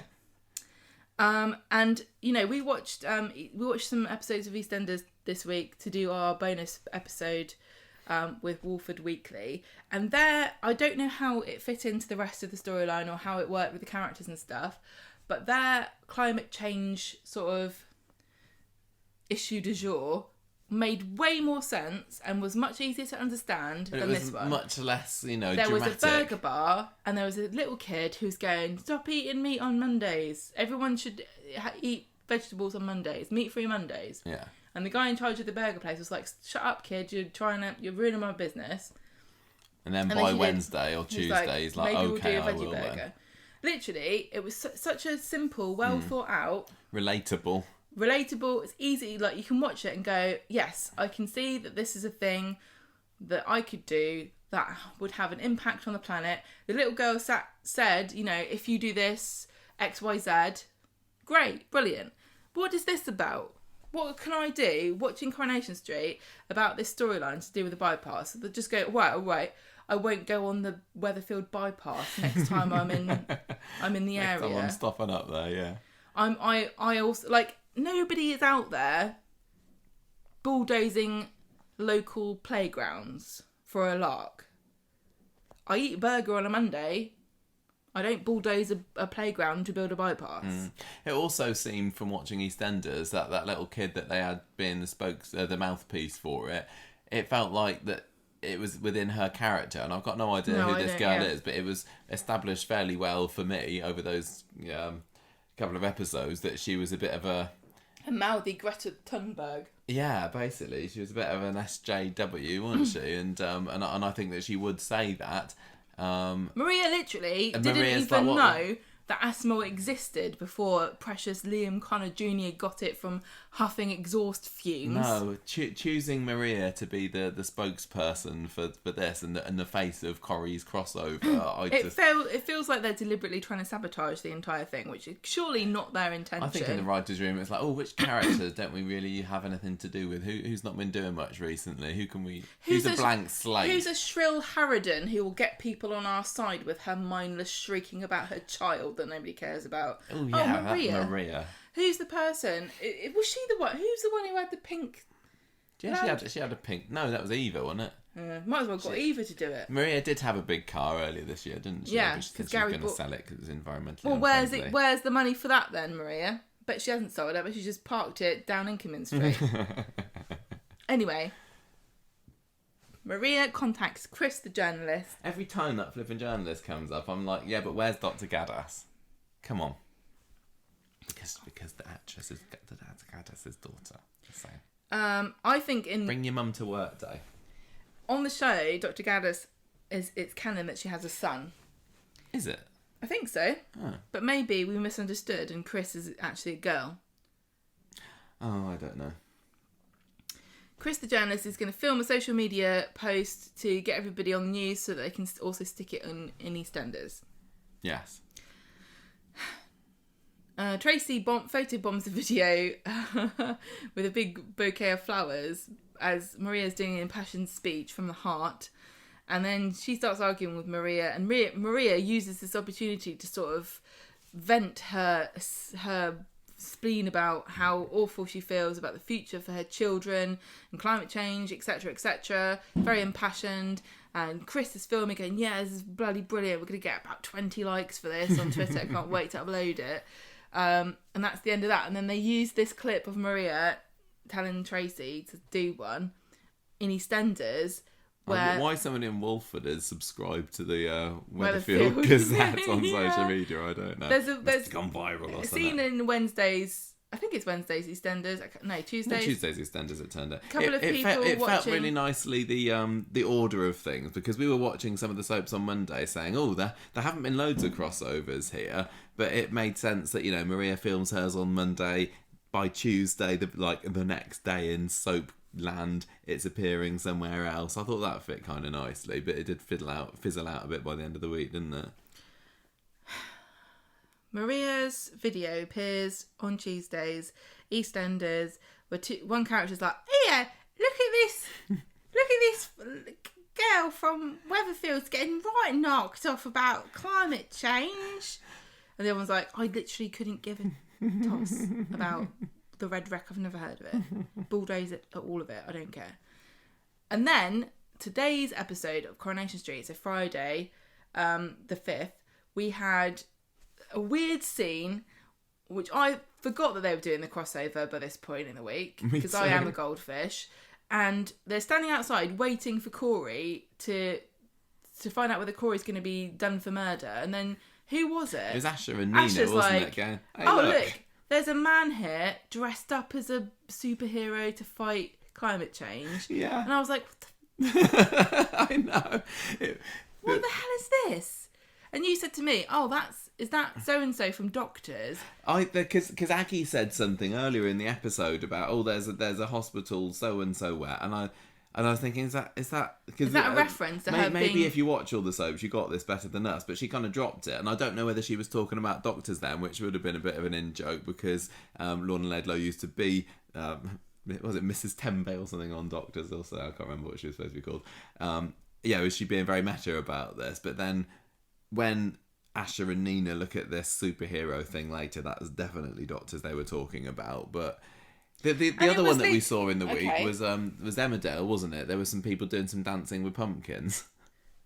They're like, these people from a farm are doing some pumpkin things. Up in Yorkshire. And then she showed this thing, and it was like a bunch of weird cuts of a man, and I didn't get it, and I was like, I don't know what this is. It doesn't make any sense. No, I think it was for the people that watch all the soaps, whoever that is, but I think they would have confused more people than I was confused, and I knew that it was going to happen, and I just forgot when it happened that was what it was. And I was like, it didn't make sense. I'm sorry, but I think the whole thing was done wrong. It would have taken more. I don't think they put enough time into doing this. I don't know how the clip... Excuse the shootout that's going on outside our window. It's just me firing off my gun as I'm talking. I don't know how the clip from EastEnders was used anywhere, but EastEnders by far was the one that made the most sense. I don't know how a man dressed up in a green outfit like Captain Planet's going to do anything, so I don't know what that storyline was. I'd listen to someone dressed as Captain Planet, I don't know how dancing around with pumpkins is going to do anything. Unless they're saying, don't throw your pumpkins away, make the insides into soup. It was just kind of a little cute thing. It didn't bother me too much, but what kind of bothers me is the fact that next week probably nobody will care about it again. It felt like what it was. It was a publicity stunt. Yeah. And it was, unfortunately, felt very hollow to me and a bit of a missed opportunity. But I will acknowledge it must have been a bloody nightmare to do, and they must have just gone, look, let's just do this the simplest way we can. Which is showing some characters holding up their phones and saying, look at this. Oh, look at that, cool, blimey, strike a light. Let's move on and never talk about it again, and this will in no way impact our lives whatsoever. Yeah. I do. I like the idea of a crossover, I think, now, even though it doesn't really make sense, because like we said on the bonus podcast, it has been established that Dot Cotton watches Coronation Street, and now Weatherfield is an actual place. But if you forget about that, it's an alright idea. But the idea was good. It was nice. It was, the hearts were in the right place for it. It just didn't. It felt very disposable and cheap. honestly. Anyway, speaking of disposable and cheap, what else has Maria been getting up to this week? Yeah, Fizz is very chuffed because Maria's been on EastEnders. Does she get more money for this? That's my question. If I was that's true. Samuel Longchamp, I'd be like, where's my cash? Because I'm a double soap star. It's been getting a lot of likes apparently, and Maria's inspired by this and tells Gary that she wants to try and change the council's mind about the bypass. Gary says they're not going to. Maybe Sally is right and they should just drop it. The other thing that annoys me about this, I just want to say, is that the idea that a bypass in itself is a bad thing, I don't agree with that, because the government is going to try to force everybody to get electric cars. And I know the government's got a bad track record, but really, logic dictates that fossil fuels are only going to get more expensive as they become rarer.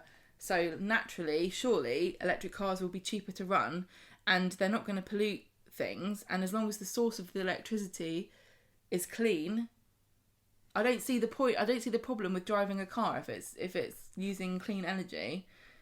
Obviously, there are issues with the parts and the batteries and where do they come from and how are they sourced, etc. But complaining about a bypass because it gives your kid asthma is a problem that is going to solve itself. Well, this did get brought up, didn't it? Because Maria has a bit of a chat with Ken and Daniel about it later, and she says, I know the government says we're going to go fossil fuel free, but I don't really trust them. Moving on. Yeah, that felt like a very dismissive and stupid thing to say. Also, they brought up the fact that the Red Wreck was supposedly, it's got Roman remains underneath it, hasn't it? Which is a story about the with Spider from 20 years ago, and they're like, oh yeah, but they're just not going to build over that bit. Anyway. Surely there's some kind of law against them knocking it down. Well, I don't know. I don't know these things. It just didn't feel like an actual thing that could happen. No, it doesn't feel like it. In this day and age, that knocking down a park. Imagine if somebody decided now, because we're really lucky in Southampton, because we've got lots of green spaces here, haven't we, for such a big city. And if somebody said, we're going to build a massive bypass through the common, it'd be like, no, you're not. You're not though, are you? Exactly. Okay. Right, so yeah, Daniel and Ken see Maria and say sorry about that. She says about the bypass. They say don't worry about it. I don't. She says let's do something and do a demonstration. Let's protest outside. Yeah, which is conveniently going to be right in the community centre.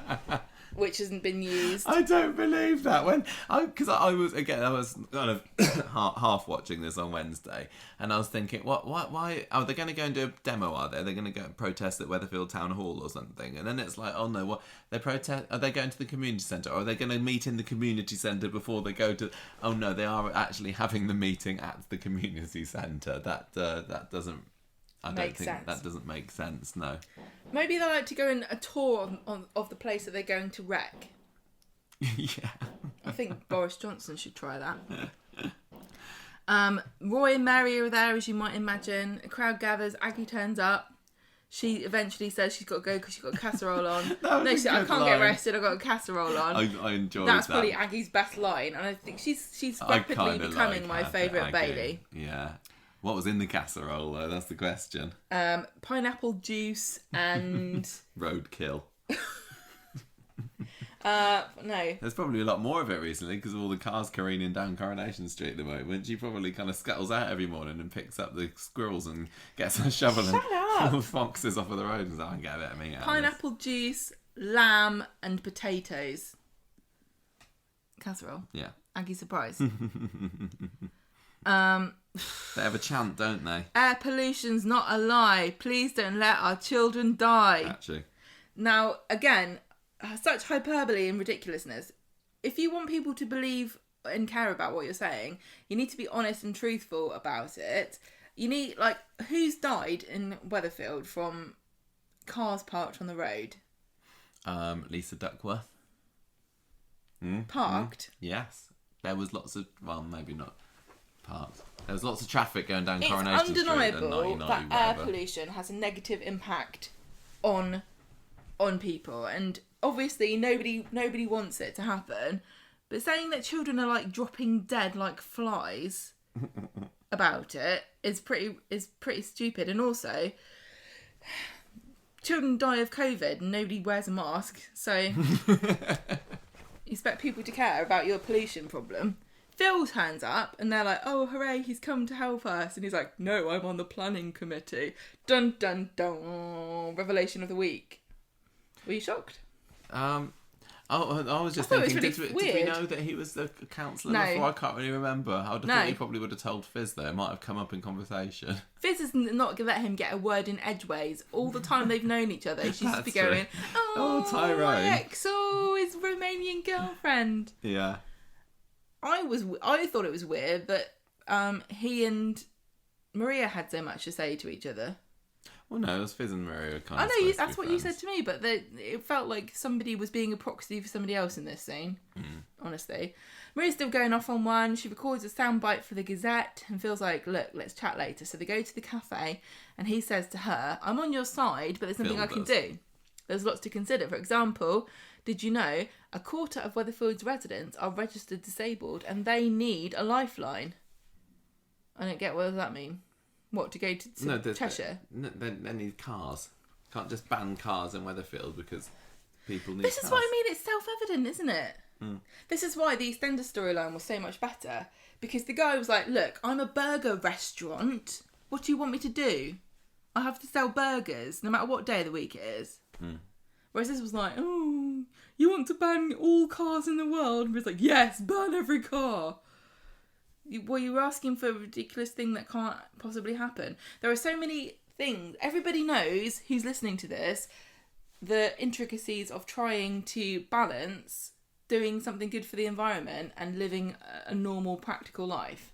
And that's the whole problem, isn't it? It's not convenient for us to give up this, that and the other thing. And there's always a price to pay for doing something environmentally friendly. Otherwise, that would be the default already.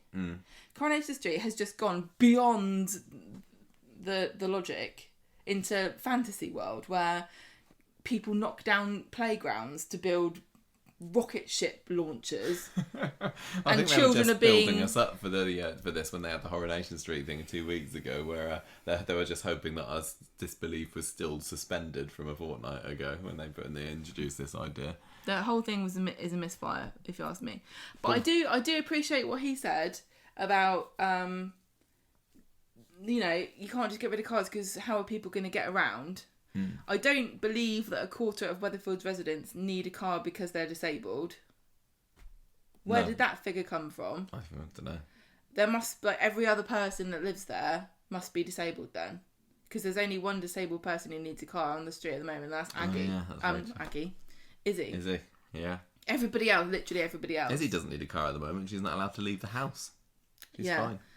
Anyway, I don't know what was more unbelievable. The building a bypass through the Red Wreck or Maria deciding to run for council, which is I'm sorry, I'm getting very sidetracked and ranty, I know. I believe that statistic must be based on some realistic figure, but I feel like it has been misrepresented in this example, and unfortunately, again, misrepresenting the facts doesn't help anybody. It just makes you look out of touch, and it means that nobody's going to actually try to help you with a solution, because instead of helping you with a solution, they're just arguing with the reality of the situation. Do you see what I mean? Yeah. Instead of us going, oh yeah, okay, I'm sitting here going, that's not true, that can't be true.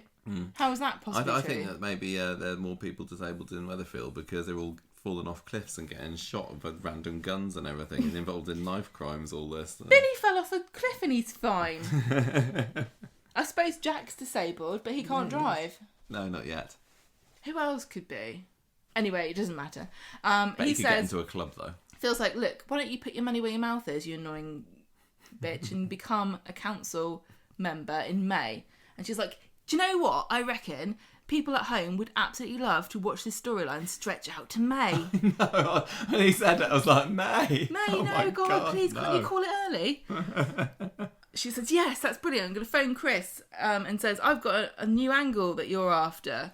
And knowing what I know about local newspaper people, and I'm sorry, Andrew, if you're listening, Chris was on the other end of the phone going, Chris loves Coronation Street based stories. That's why that basically feeds her every Just because she reports on it doesn't mean that she's not laughing at how ridiculous Maria is at every available opportunity. Yes. On Friday, Bernie speaks to Maria about being a counsellor. She doesn't think that she's cut out for it, and nobody else, frankly, does either. Aggie shows Sally the interview with Maria in the paper and the fact that she wants to be a counsellor, and immediately Sally's like, "It's on! It's on!" She can't possibly imagine a world in which Maria is a counsellor and Sally, is naught but a knicker stitcher. In the shop, they have a face-off, and Maria accuses Sally of being jealous, and Sally reveals that she is going to also run to be counsellor. In classic Corrie tradition. I mean, this is, the third, fourth time that Coronation Street have had two characters go off against each other in the council election since the show started. We had Spider and Audrey we've seen. We've had, there's also Mares, wasn't there? Was it Len versus Annie? There's been so many. I can't remember. It is Deirdre classic. versus Alf, I think we've had going for council. But never have there ever been such a mismatched pairing as Sally versus Maria. Yeah, at least I would say with all those other ones, they're either pretty well suited. I don't think that Spider or Audrey were particularly well suited, but it was a good kind of bit of comedy in the story. But this is where we're supposed to believe that maybe Maria could be a counsellor, and I'm thinking, no, she couldn't. No, I don't think she's bright enough. No. And whether or not you think that politicians are that clever, at least they've got to have some kind of Machiavellian kind of, impetus and sneakiness they've got to have something about her. Maria's like, what is she? She's been in the show for 20 years, and she's still just like, she feels like a bit of a side character that hasn't had much to do. They have a pub chat later, and Phil offers to help her out. And this was quite funny because they're like, "Oh, what party are you going to go for?" And Maria's like, "Well, clearly, because I'm so invested in the environment and I care about the future and climate change, I'm going to run as an independent." Hang on a minute, isn't there a Green Party? I think there is a party that's supposed to be for that, but as far as I can tell, that's not what they spend their time doing these days. So, Fizz toasts campaign Team Maria, and unfortunately, I also think that Sally is going to be an independent. But they're always independent, aren't they? Because they don't want to alienate anybody. But you just know Sally's a Tory, don't you? They always go independent on Coronation Street. And Maria probably would be a Green. Why wouldn't you just go, look, the Green Party, the party that... I know they want to get rid of the royal family, but we'll come to that when we save the planet. Then we can redress that bit. Yeah. I don't know how much more there is to discuss about this. You seem to have been quite vocal as you've gone. Well, I think we should add you as a mouthpiece there. Do you want to run for council? I think you do a good job if you just need to be a bit of a... I would love to run for council, but I just think I'd... The thing about it is, it's all very well and good for Maria to be like, "Oh, I want to stop the bypass." But then if she stopped the bypass, what would she do? Yeah, very good point. And then if what are the policies you got, Maria? If you're sitting there in stop asthma. If you're sitting there in the audience, you're like, what are you doing for provision for... The quarter of Weatherfield residents that are disabled who need to have access to the tram stop? She'd be like, I don't know. Bypass? She doesn't know anything about anything. No, she doesn't. It's very We need more funding for local GPs. I wonder... What are you going to do about the school round the corner that people are complaining about there's no green space there?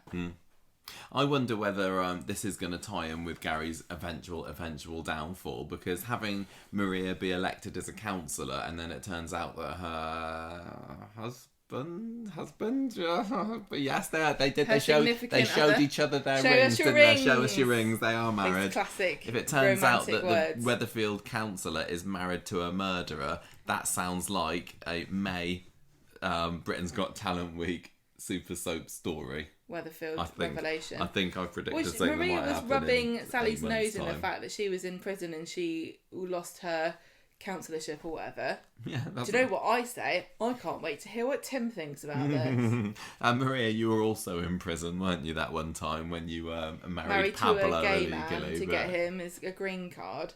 Maybe that can also be her thing, running on immigration. I'm very friendly to immigrants. At least Sally... And I'm pro-gay, because I was married to one. At least Sally was exonerated, wasn't she, as was pointed out. But Maria, you actually did I don't think try and do a visa fraud thing. Yeah. that's going to come out then, isn't it? If I was Sally, I'd be dropping her right in it because of that. I think Maria should run on a campaign of putting speed bumps in up and down, up Rosamond Street and Coronation Street to stop people from getting run over every 5 bloody minutes. Yes, absolutely. Where was... So can I just ask, what is now Maria's stance on parking? Or have we forgotten that is a problem? Do we not care about that anymore? No, she still doesn't like it. Well, she doesn't mind it as long as they don't park on Coronation Street. I think that they should knock down the red wreck and put a parking multi-storey what would you car say park about in that? Catch-22 there, Maria. Ha. Why doesn't she say something like, this is the annoying thing to me.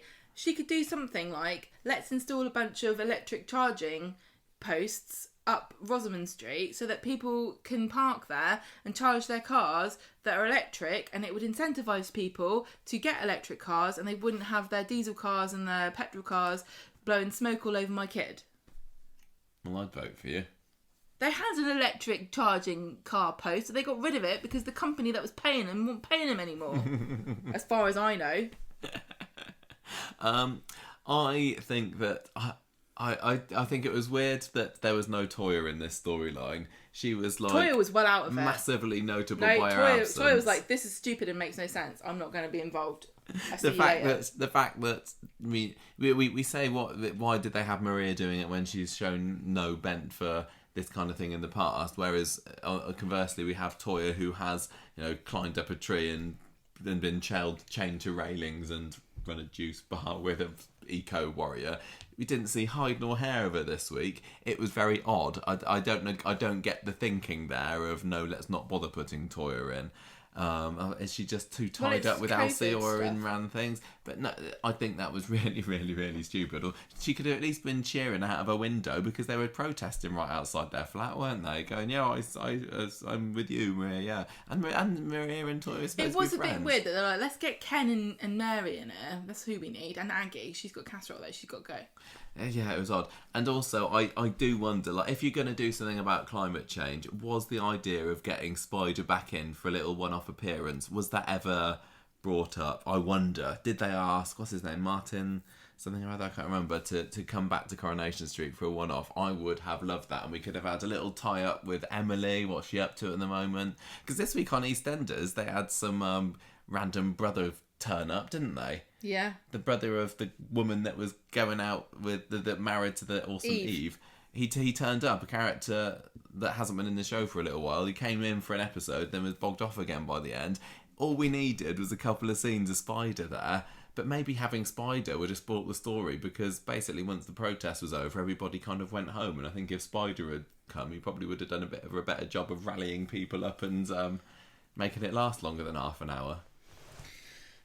I just kind of am sick of protests. Like, they are just a bunch of annoying... Can I say a rude word beginning with W? No, I don't. Weatherfield residents. They're a bunch of protests. Yeah, aren't they, I on that know, street? They just... What are you protesting about? Do you even know anymore? They should knock down the old brewery or like hollow it out and make it into a car park. Something or other, hollow it out and make it into a car park. Or they could. They've already got a hole in David's backyard. They could have a nice underground car park down there, couldn't they? Did you see that really cool Japanese one where it's like you drive? I think it's for bikes though. You put a bike in and then there's a big kind of tunnel underground and it's like a little robot and it takes your bike down and it kind of slots it into a little hole and then when you need it to come back it just kind of retrieves it. Didn't they have something like that in Minority Report for cars? Maybe I'm thinking of Minority Report. Maybe we should get rid of everything and make it Minority Report. No. Heartbroken next. Curtis. Is Tom Cruise free for Coronation Street next week? Because I think he'd sort everybody out. He could go to the Little People's Convention with Debbie and Kevin and everyone, couldn't he? Hey guys! He was in England not that long ago, helicoptering himself from like one highfalutin society event to another. And what? Coronation Street wasn't good enough for you, Mr. Cruise? Have you know it's the longest running soap in the world, maybe? Yes. definitely. Right, Curtis this week. So let's blast through this because nothing really happened. He just spends the whole week moping, doesn't he? The idea that in any way he's so ill. have I can't watch this thinking, oh, poor Curtis, he's ill, he's a doctor. My head, it's just been decided today, he's a big faker. I suddenly went, oh God, what if he is sick? And I felt guilty for like a second, and then I couldn't bring myself to entertain the thought any further. He does give a few shifty looks this week, doesn't he? Yeah. Because he's there. He seems to be doing his best to get out of being a doctor this week. And that's what I did. And his first strategy was going, oh, I got my anatomy exam tomorrow. Oh, I don't know what I'm going to be able to do. And then they have Emma going, oh, what's that? Looking at the stars. No, Emma, what are they doing to you? But when Monday's story is basically her going to Aggie, getting some old medicine textbooks off of her because she's a nurse. Textbooks. Anatomy. I'm not studying to be a doctor. It's all the same to me. And she writes a load of post-it notes which she litters all over the flat. All that paper that you're wasting, Emma. Yes, exactly. What did Maria have to say about that? How many rainforests that were torn down just so you could help Curtis with his exams? Digital flashcards. Heard of them? So he comes home and the flat's full of post-it notes with quiz questions on like what's that bit between the lip and the nose called? Filtrum. That's correct. It was on an advert. And then she mentions Aggie, doesn't she? And that's when he starts to look a little bit worried. And it kind of comes out. Well, what he says is, I don't want you telling people about my condition, the fact that I could drop dead at any moment. Word could get around the hospital, and I don't really need the added pressure with that. Thank you very much. No, and he also said if they find out I'm sick, they'll kick me off the course because they'll say it's not worth training me up. I don't think they'd be allowed to do that, Curtis. Not really, no. Then on Wednesday, Curtis has gone missing for the beginning of the episode, and and Emma reckons that she's messed up or something, and Steve finds Curtis at the premiere hiding place of Coronation Street, Victoria Gardens. And Corey weren't there. I don't really know why. Where's Emma living at the moment? Is she still? She's still above the salon flat, isn't she? So she can't look out of her flat and see him. But he was just round the corner, and Steve says, "Look, stop moping. You're telling me that you could be dead by the time you're actually qualified, but on the other hand, maybe you'll live a long and happy life and buck the soap character trend. Don't give up. Do the exam." Pass or fail, it doesn't really matter as long as you've done it. Here you go, I'll give you a lift off to your exam place. But tragedy strikes when the car doesn't work. Curtis has to give it a bit of a push to get it going. He has to crank it up like Kevin's car. And then he collapses with the strain of pushing Steve. And he nearly dies. He does nearly die, apparently. Again, is he faking it? I think when he did that as well, you were like, I thought for a moment you were like, oh, he actually is collapsed, and I was like, no, didn't you? No, okay. No, he's just a big. That's what I do. I'm a big Jessie too. Somebody tries to make me. So are we saying at the moment that he's? Oh, I've got a heart attack. Are we saying that he is feeling like a little bit? Oh, that was a bit strenuous, and making a big deal out of it, or is he saying, oh, I could use this as an excuse? I think so. That latter. That one. Okay. Because there are different. So he's not just a massive levels of about things.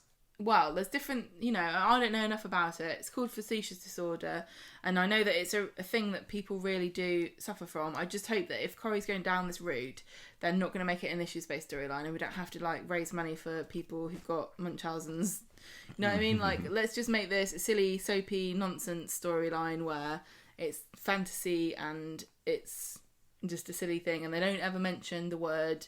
Same way they do with Roy, where they've got a character who's clearly on the autism spectrum, but they never label it as such because it gives him a bit more artistic license to not be kind of hauled across the coals when they are insensitive in some way about it. And we can't just... This whole show can't just be climate change and let's raise money for people who are pretending to have a heart condition. I need a bit of light relief somewhere. Please. I need to make fun of somebody and not feel guilty because it's really a real hot thing that people suffer from. Thank you very much. So they go off to the hospital and Curtis is still saying, look, play it down, it's going to be fine. I don't want Emma, if you're going to tell Emma, that's fine, but I don't want any drama, please. and then Emma bursts in all in distress and tears and everything. And Poor Emma. By this point, Curtis has been given the all clear, so nothing was really wrong with him. Well, no, maybe. we don't know. Given he says, "Oh, I just got to take a few paracetamols." I'm sure this isn't the first time that he said, "I'm just been sent away, being told to take a few pills." Yeah, nobody saw him being told this, did they? No, they did not. I mean, I time. feel sorry for Emma, but I'm starting to think she's bringing this on herself. So they go back to the street. Steve admits to Tracy that Emma's going to be heartbroken by Curtis one day when his heart breaks terminally. Literally. And then back in the flat, Emma says, "Oh, Curtis, we can have a proper healthy eating plan now." And Curtis is like, "Oh, brilliant. I've been cured. Don't worry about it. Will you marry me, Emma?"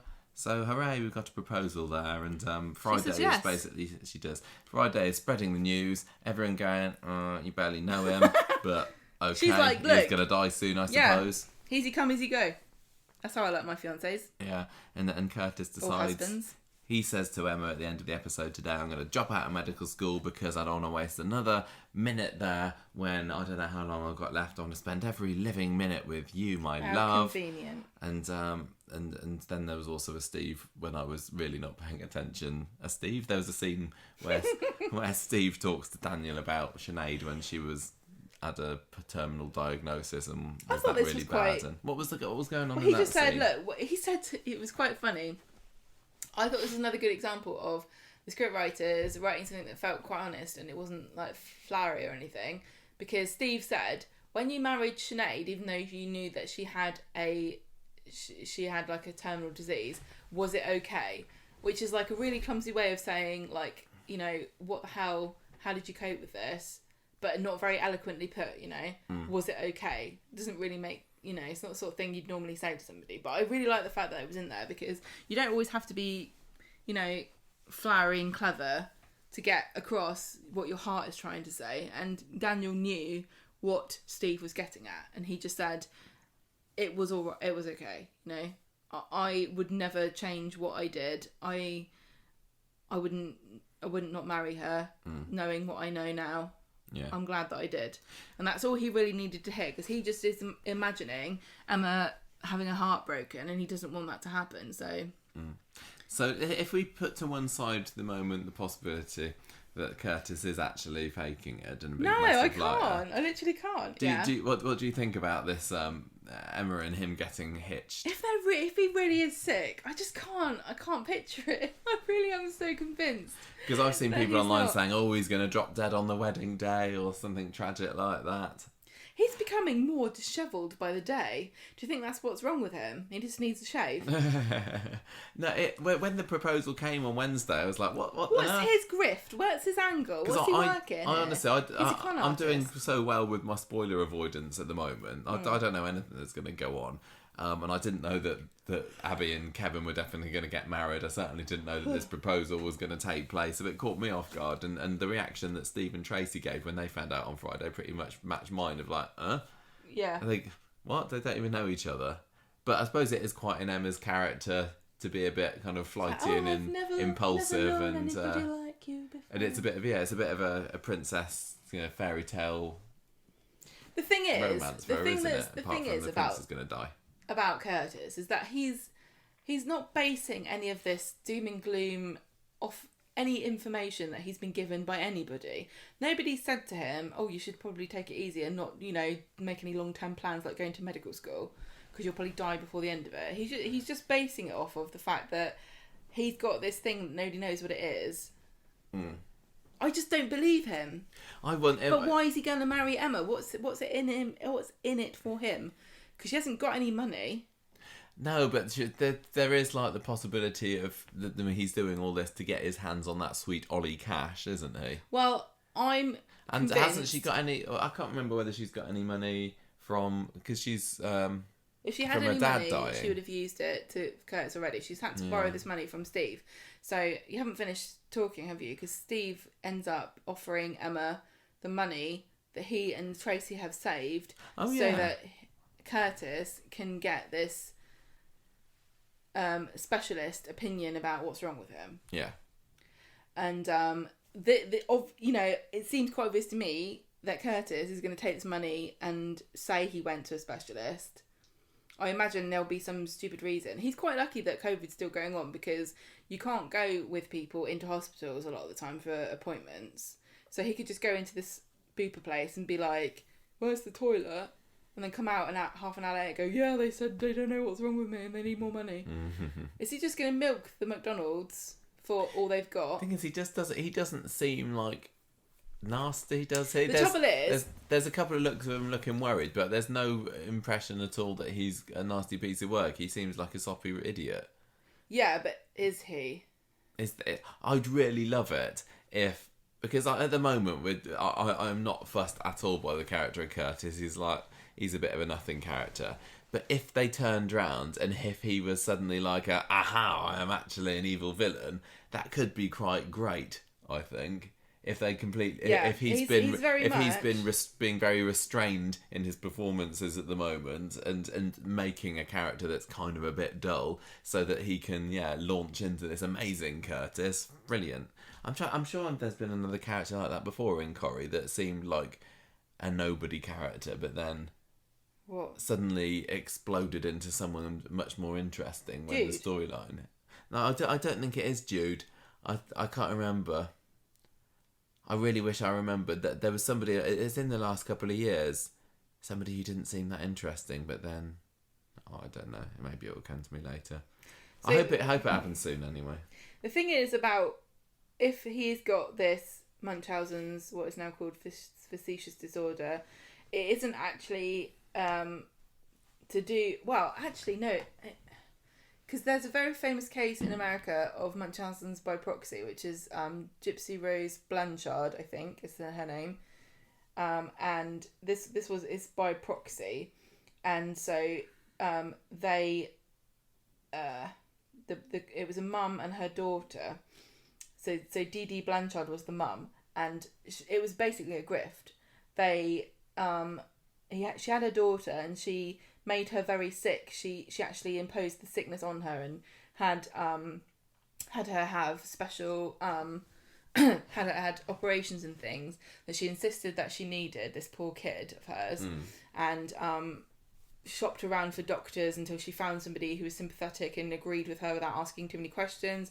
She also managed to get away with it for quite a long time because I think I can't remember where they came from, where Hurricane Katrina hit, I think. And so they could say all of the information is lost in that disaster. Yeah. So she carried on, and it was a grift because they got trips to Disneyland and they got attention from people, and it's fueled by this intense need and desire to have attention.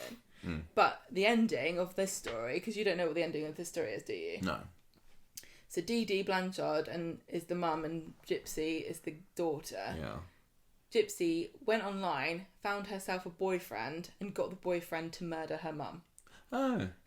Then she escaped, ran off, and now she's in prison. Oh, that would turn out to be quite an exciting storyline. But that's Munchausen's by proxy, which is a different thing. But I was going to say, I don't think it's necessarily to do with being a con artist and stealing money from people. But then I remembered there was definitely a financial element involved in this Dee Dee Blanchard story because she got people to donate money to her to help them get by. So I don't want them to make it into a proper story based on a real life thing because it's a can of worms, isn't it? But I just can't believe it's a real thing. I just don't. I'm sorry, I don't.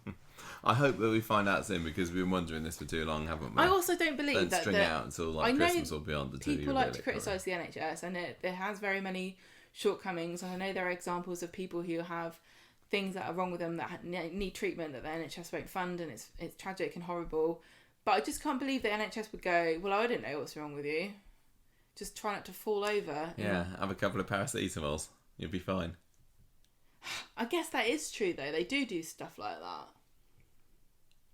But the thing is, I don't think they just go, well, we don't know. I think they go, well, we need to do some more tests and stuff. But then he did say that they did that, didn't he? He said that they wanted to do these tests and he didn't want to go through them anymore. Yeah. He's such a liar. I don't believe him. Right, Zidane's story, Gemma. I'm sorry, I'm such a waffler today. You are a massive waffler today. Look at this. Monday, Yasmin is going through the books and Zidane, she says, oh, the turnover's getting better. we know why, because Sedan's putting money through. Yeah. Ryan turns up because Yasmeen, sorry, has offered him extra shifts, doesn't she? Sedan's not happy because he knows that Ryan's got his eye on him. So Ryan's asking him about the fact that he overheard Zidane and Hashim in the villain's alley having a very obvious discussion about something villainous. And Zidane's like, nothing, don't worry about it. Ryan tells Alia he thinks Zidane's up to something, and she says, okay, thanks for the tip. Zidane's doing some money laundering later, putting stuff through the till, talking on the phone to Hashim.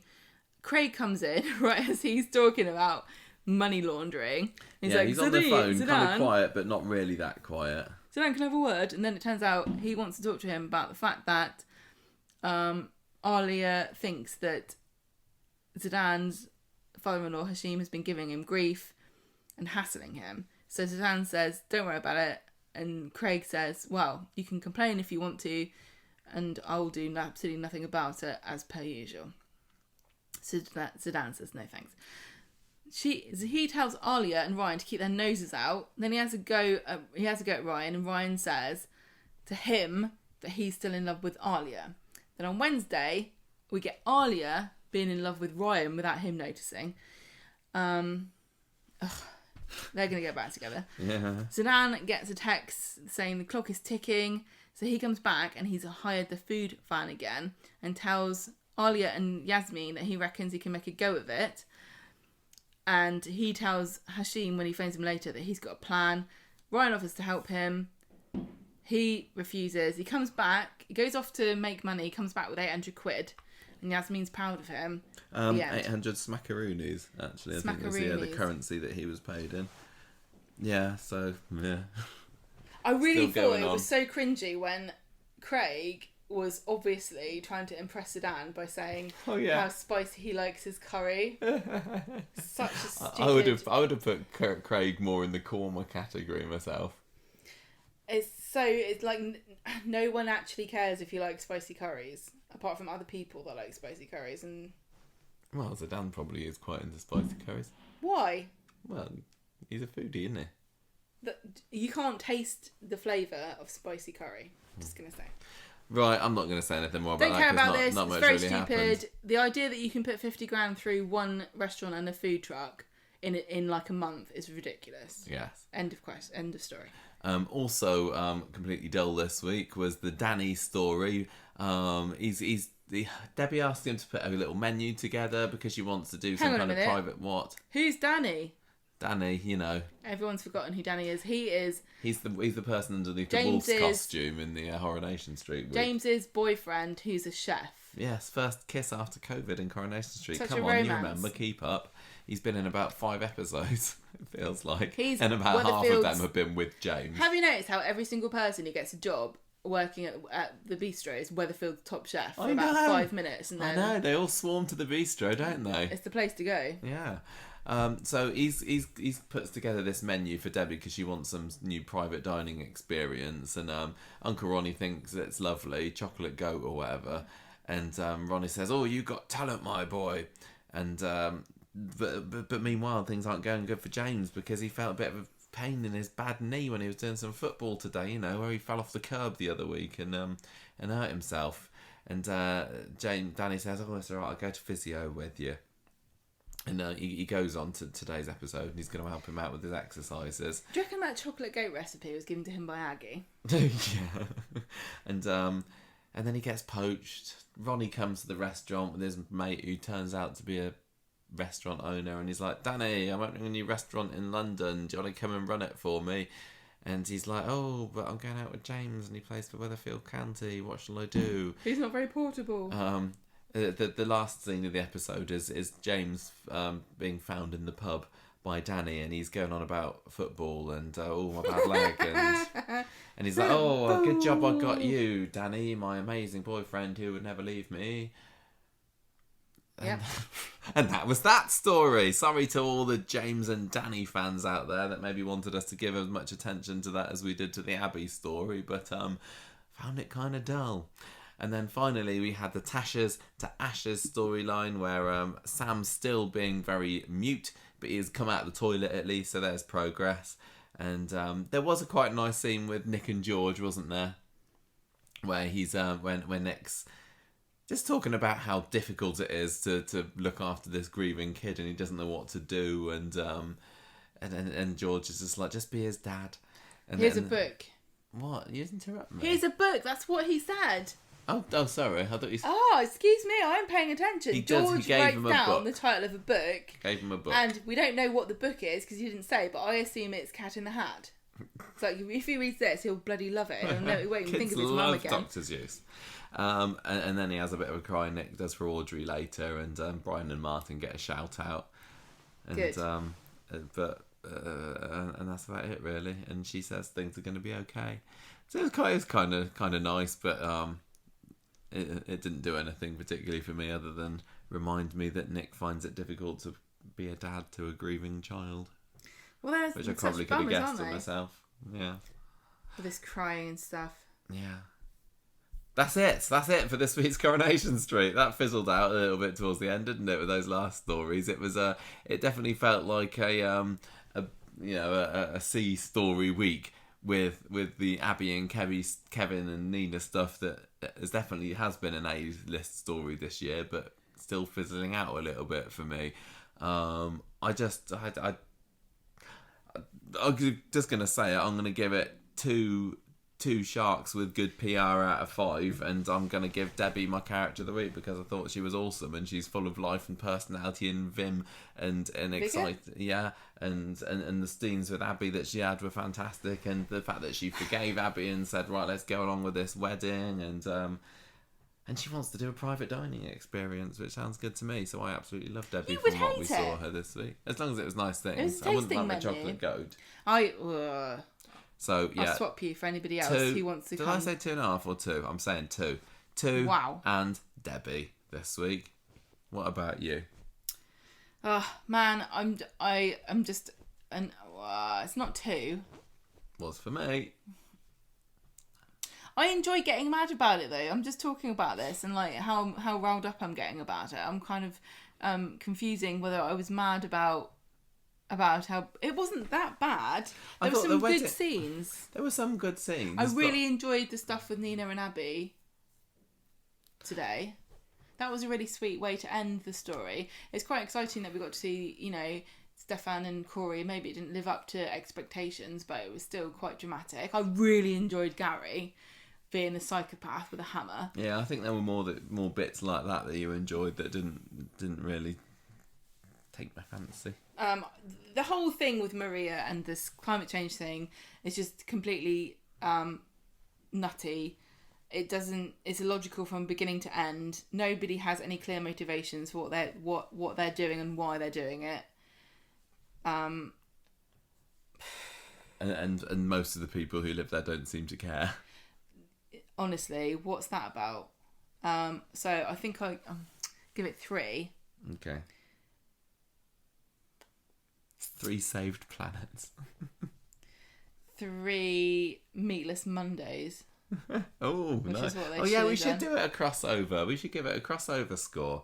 If you could give it 3 meatless Grey's Mondays. a murderer. Who'd have guessed it? I'm going to give it 3. 3 Danny Dyer's come back. No, seems like so long since we watched these. They were throwing crisps at each other. 3 projectile bags of crisps out of 5. What's it called? The Queen Vic. There are 3 grandma's jugs. I'm going to give it. There you go. There you go. Get your hands off my grandma's jugs. Classic EastEnders. That's what I'm scoring out of this Brilliant. week. No, but it's not 3, it's 2. Yeah, okay. She's got a pair. My character of the week is definitely Debbie as well. I loved her. I thought it was great. I really like the fact that she didn't hold a grudge against Abi, and she didn't try to sabotage the wedding because she thought it was a bad idea. That's a refreshing change of pace for a soap character, I think.